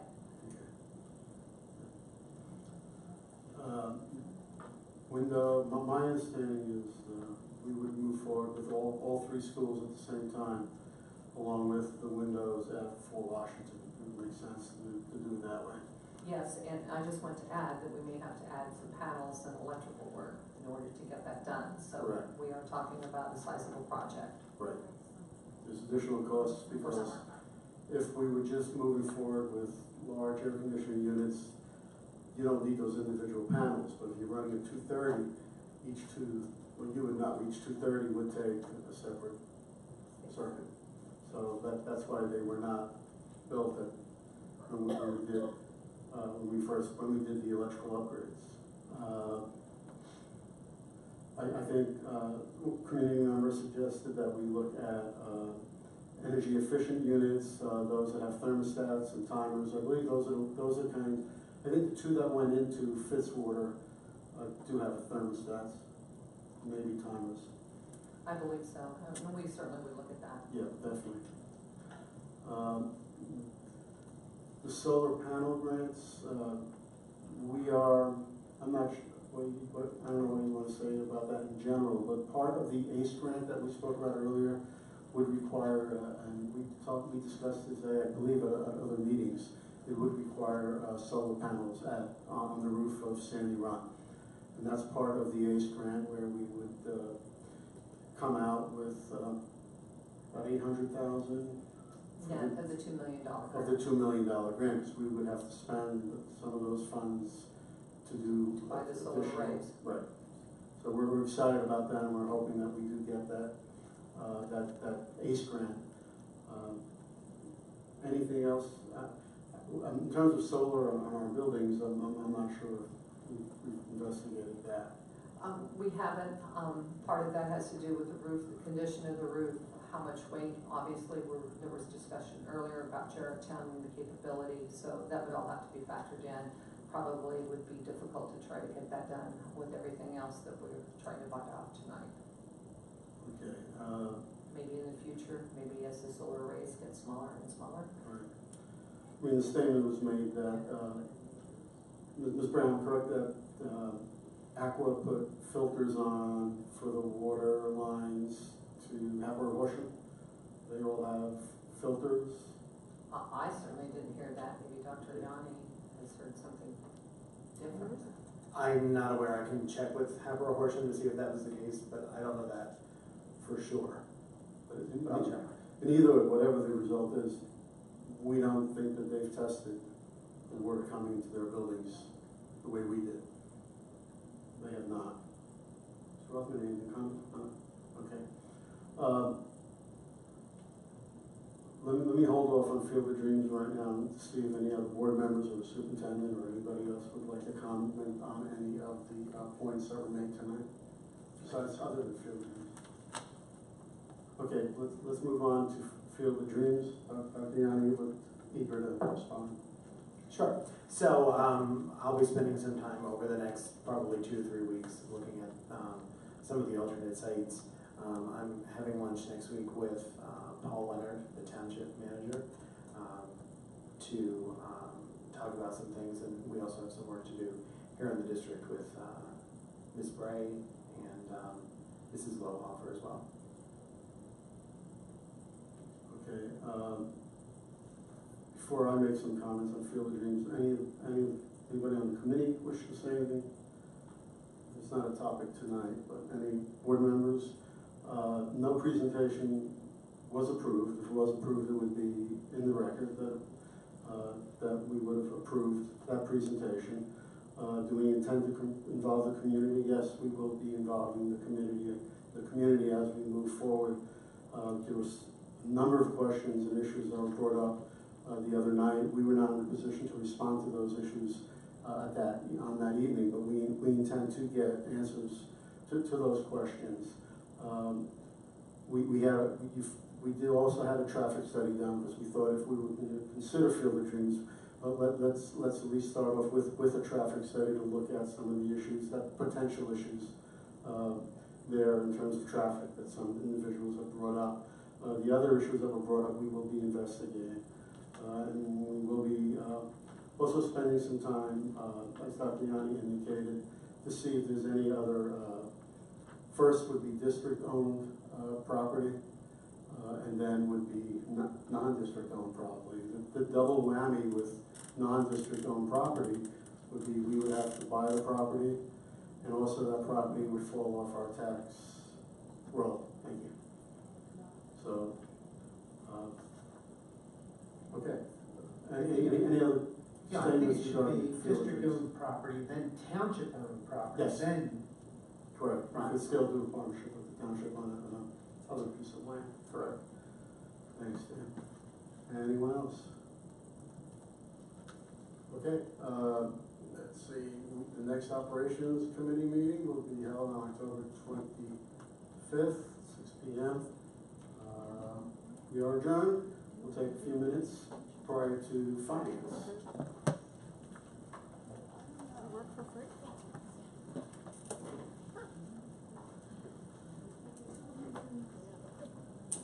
For you.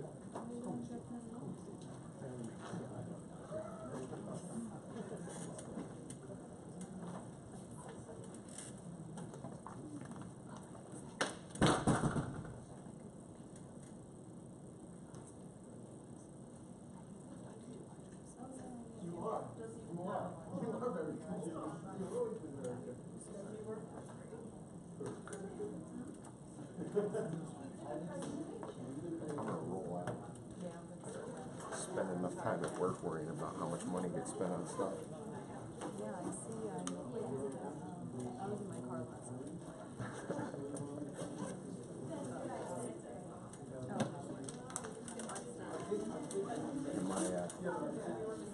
And I have 3 screens on my desk for just that purpose. I can work on about 6 things at once. Can you send copy the text it? Yeah, I'll email that to you. It's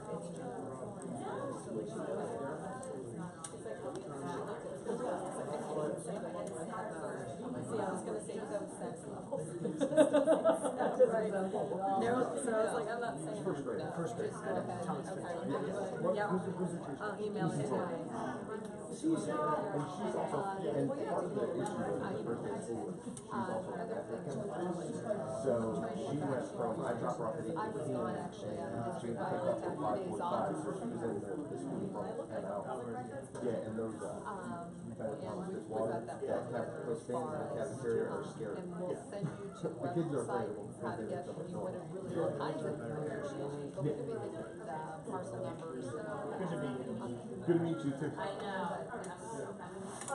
It's just been so busy. I bet. Tonight. Enjoy. Oh, I love these things. These are my favorite. My husband loves it.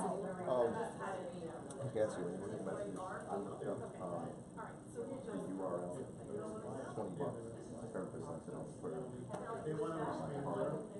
And, get it, text me.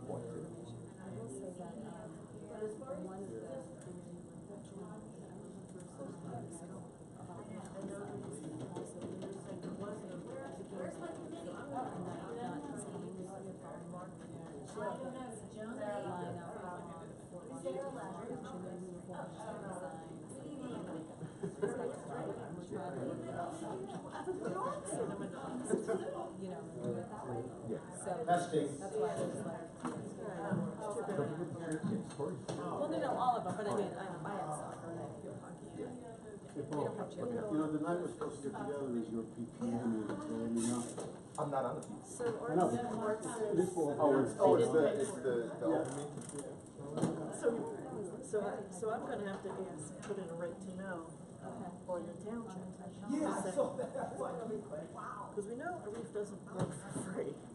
But I also think Mark, there's something with Mark on this, because why would the board sets up an agenda, or the administration sets up an agenda. The board co-finance it, I would think that too. So they set up an agenda where a reef was the main applicant, okay? And yet, the district didn't pay for it? If the main act is being paid for by the town. I might I'm not, but I might send you a right to know. It might be about, Art says nobody paid for that, and I know a reef doesn't work for free. So it might be township paid for it, but it doesn't make sense. I just wanna know who's paying a reef. Really? I think it's me. I think it's mostly us. I don't think I'm staying for finance. I'm gonna stay because. I'll try. What time is it? 7, 8, 8? 10 of 8. I need to get you. No, Mrs. Vitale. Oh yeah, get her the papers. Get her paper.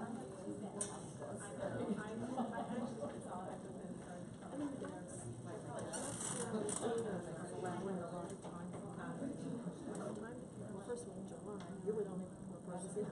And you only get 4 minutes, you can't possibly cover it. That's not a lot of time.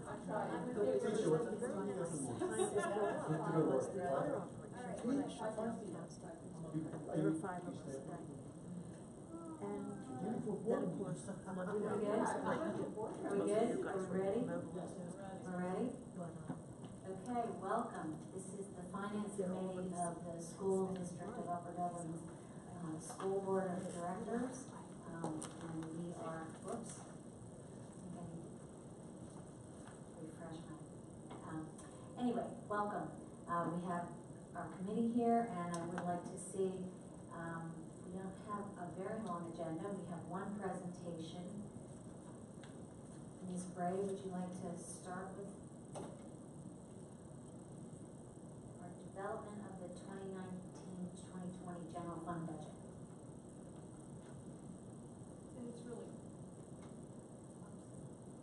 Excuse me, it's really not so much of a presentation as it is just talking about where we are right now as we look to the 2019-20 budget. The Act 1 index, you will note that there is The notice from the Department of Education has been shared with everyone, and it indicates that the base index, which is certainly what will be applicable to the school district of Upper Dublin, is 2.3% for that year. For the year that we're living in, 2018-19, it was 2.4%. So with that announcement last Friday, we're off and running for next year's budget. We're going to talk a little bit about the budget timeline, and in fact, when things already changed on the draft. But before we get to that, the last 2 years we've had what is referred to more formally as the Act 1 opt-out resolution, where the district, the board votes to indicate that we will not go above the index. There used to be exceptions, and we would still have a minor one for PESers, but we would not go above the index. The maximum tax increase would be 2.3%. And we assume that we will be bringing that before the board, which might, the last 2 years it's been in January, but perhaps we might want to do that as early as December, just as a formality, and take care of that step. If we want to look at the draft of the budget timeline, you'll note, probably you should note, at the bottom of the second page, dates may change when PDE releases the budget timeline, which is typically in October. But what we've done is taken the last few years, and then there's never, unless it's a presidential election year, it's pretty consistent from year to year.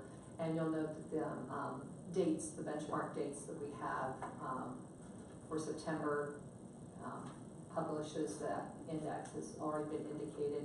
Tonight's on here that that we're going to talk briefly about the timeline, and by 9/30th, and I actually did read something today, PD will notify each district of their modified Act 1 index, but due to our 0.15 or very close to 0.158 ratio, we know that we will be 2.3.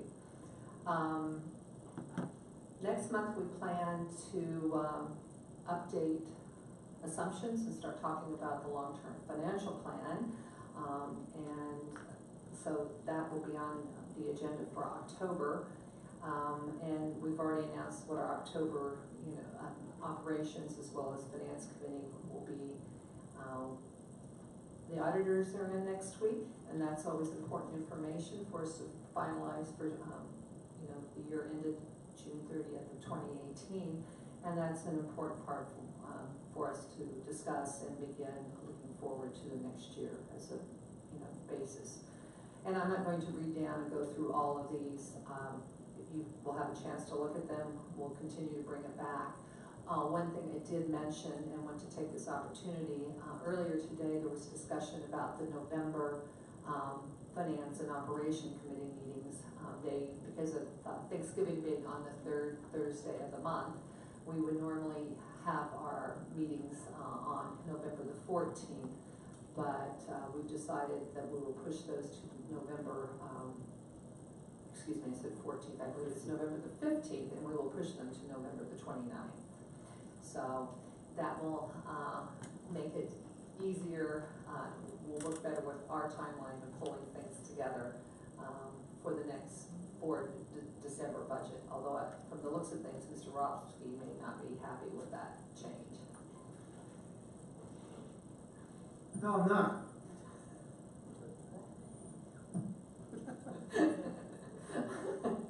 We can talk about it later. I could just see that on your face.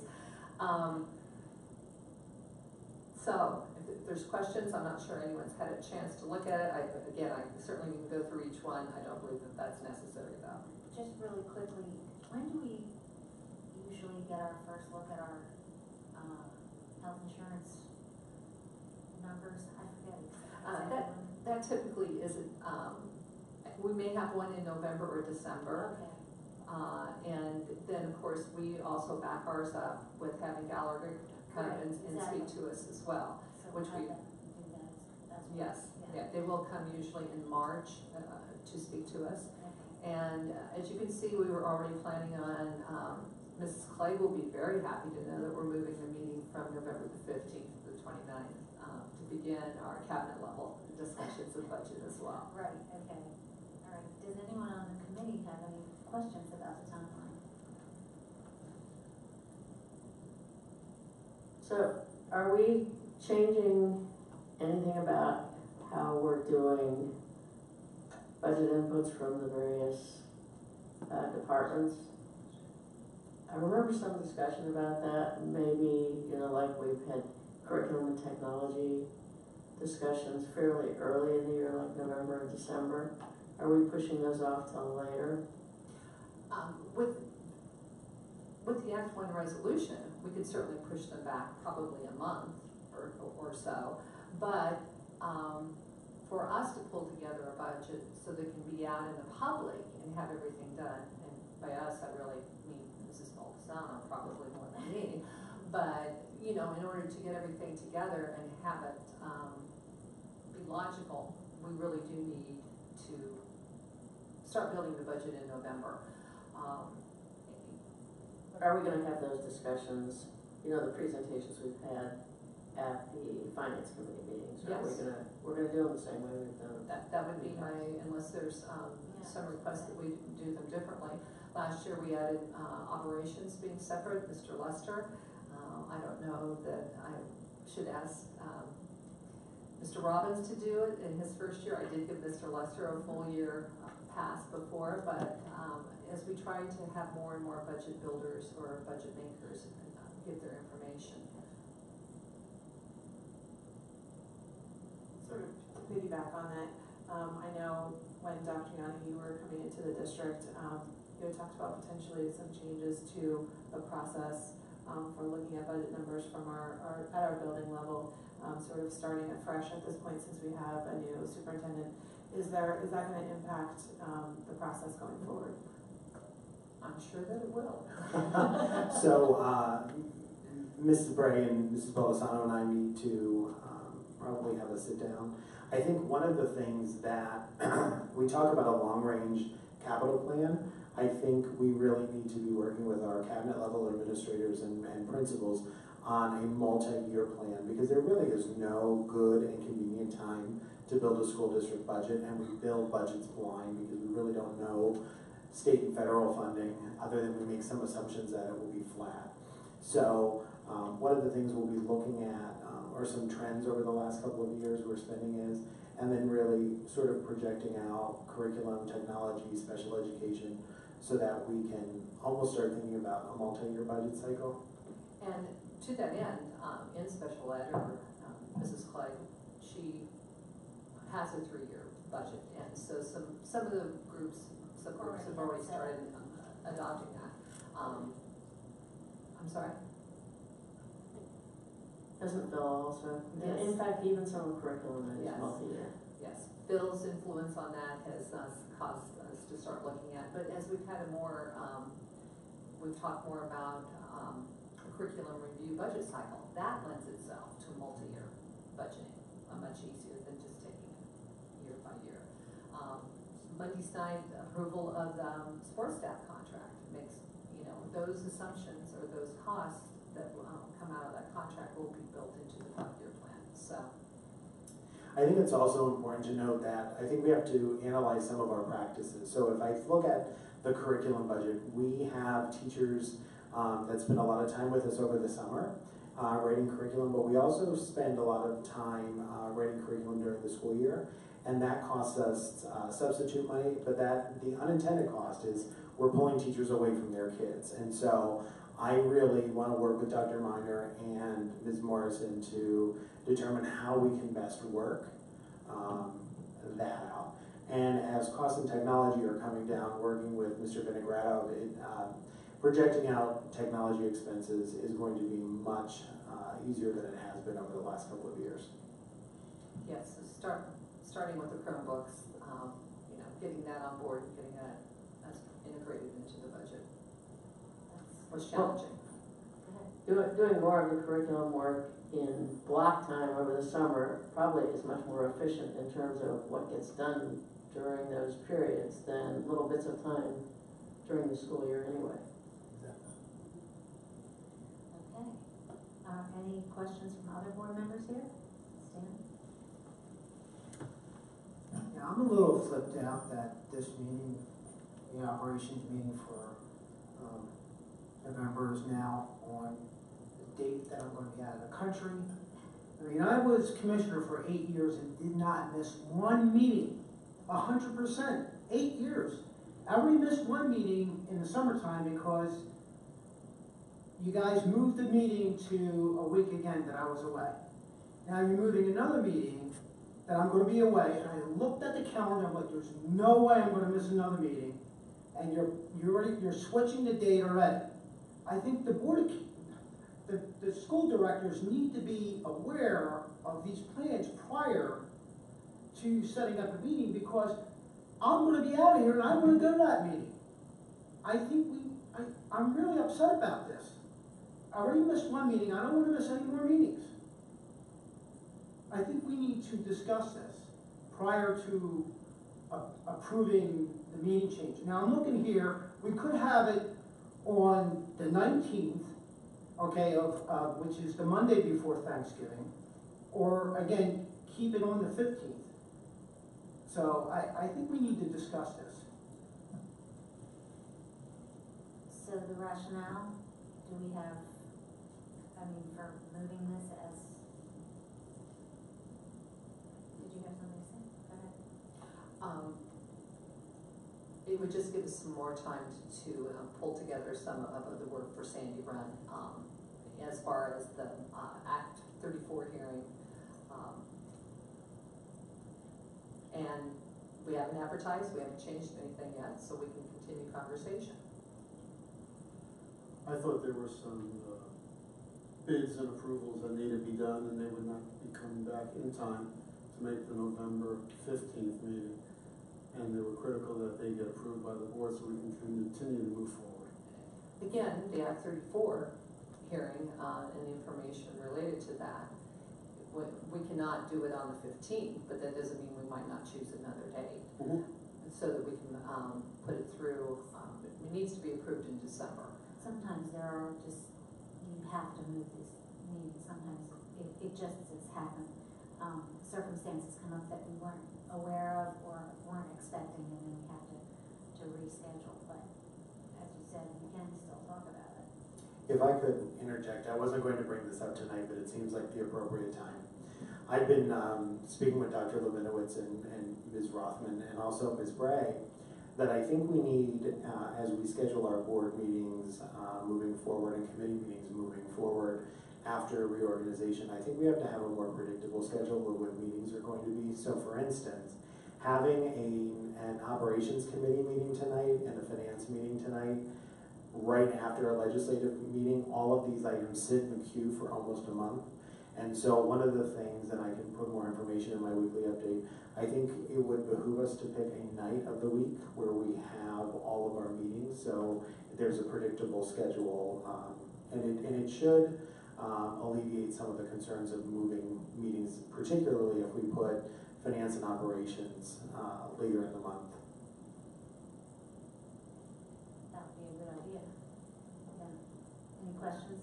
I just want to try to remember what we discussed this morning. I thought the bids to go out for the modulars, and when they come back, we need to get those approved in December, but if we had the meeting on the 15th, we couldn't move forward.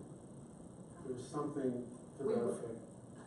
It does have to do with the modulars, and it may also now have to do with the additional ADA work that we want to do. But we could move the meeting to a different date and still have it be so that we could vote on it on So it's December not the 15th. 10th. Right.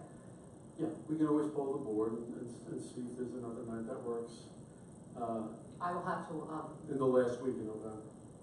we have not determined exactly, well, the last week of November is probably when you're going to be away, so. Well, we'll have to talk. Right.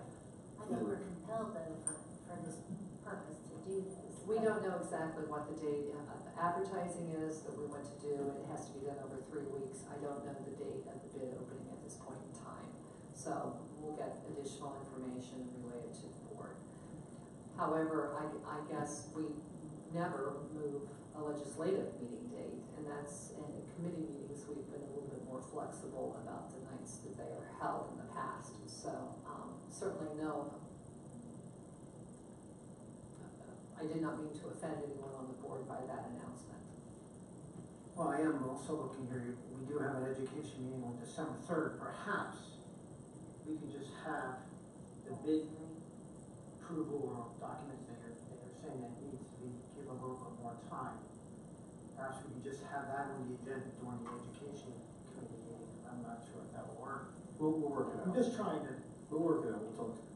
All right, so we'll have further discussion then about this. This is not necessarily carved in stone, as we know. I was just trying to get it out there. Yeah, exactly. Thank you for that. If there are no other questions or comments on the timeline, we'll now May I? Yes, yes. Announce a few things? Yes, absolutely. I'm sorry, next week we're actually, the draft of the official statement for the first borrowing for Sandy Run Middle School is in draft form. So there are a number of activities that are going on related to the first borrowing. And to that end, the parameters resolution will probably be before the board, on October 8th for the first bond sale, in addition to the resolution for the Act 34 hearing. So it will, Mrs. Doyle will have several things perhaps to discuss and go over with that evening. Okay. No. Any other comments or questions? Stan? I got one comment. This is to lighten up the conversation, okay? You know, when the pipes at Maple Glen that had the extra insulation, that we saved some money on when we installed the air conditioning, that was Art's idea when they built that. So we put that in there. I want to see those minutes. Okay. And now we'll open up for community input. If you have any questions. No? Okay. Well, seeing no community members coming up to the microphone, I guess I will just announce that the next Finance Committee meeting will be held on October 25th at 7 p.m. or immediately following the Operations Committee. Any other comments or questions? No? All right, we're done. Thank you very much. I had nothing. Are you free on the last? I'm a little bit upset that I'm gonna have to rearrange my schedule now. Is that soccer night? Is that field hockey night? What time is this gonna be? Felt like I was watching mom and dad fight at this one. And that can't happen. Oh, are we still live streaming? Or can we turn that off? Yeah, we have to turn off the light. Yeah, this is probably still going right now. Don't say anything, no one on the mic. I think it's mostly the back of my head. That's what I've been told, what people were texting me. The back of my head.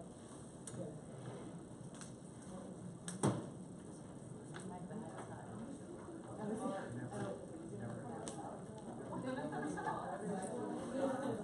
least we're like this and the big, I know I should. Like my throat. I'm watching. I'm watching during this time. But if he has a problem, we can look at other dates.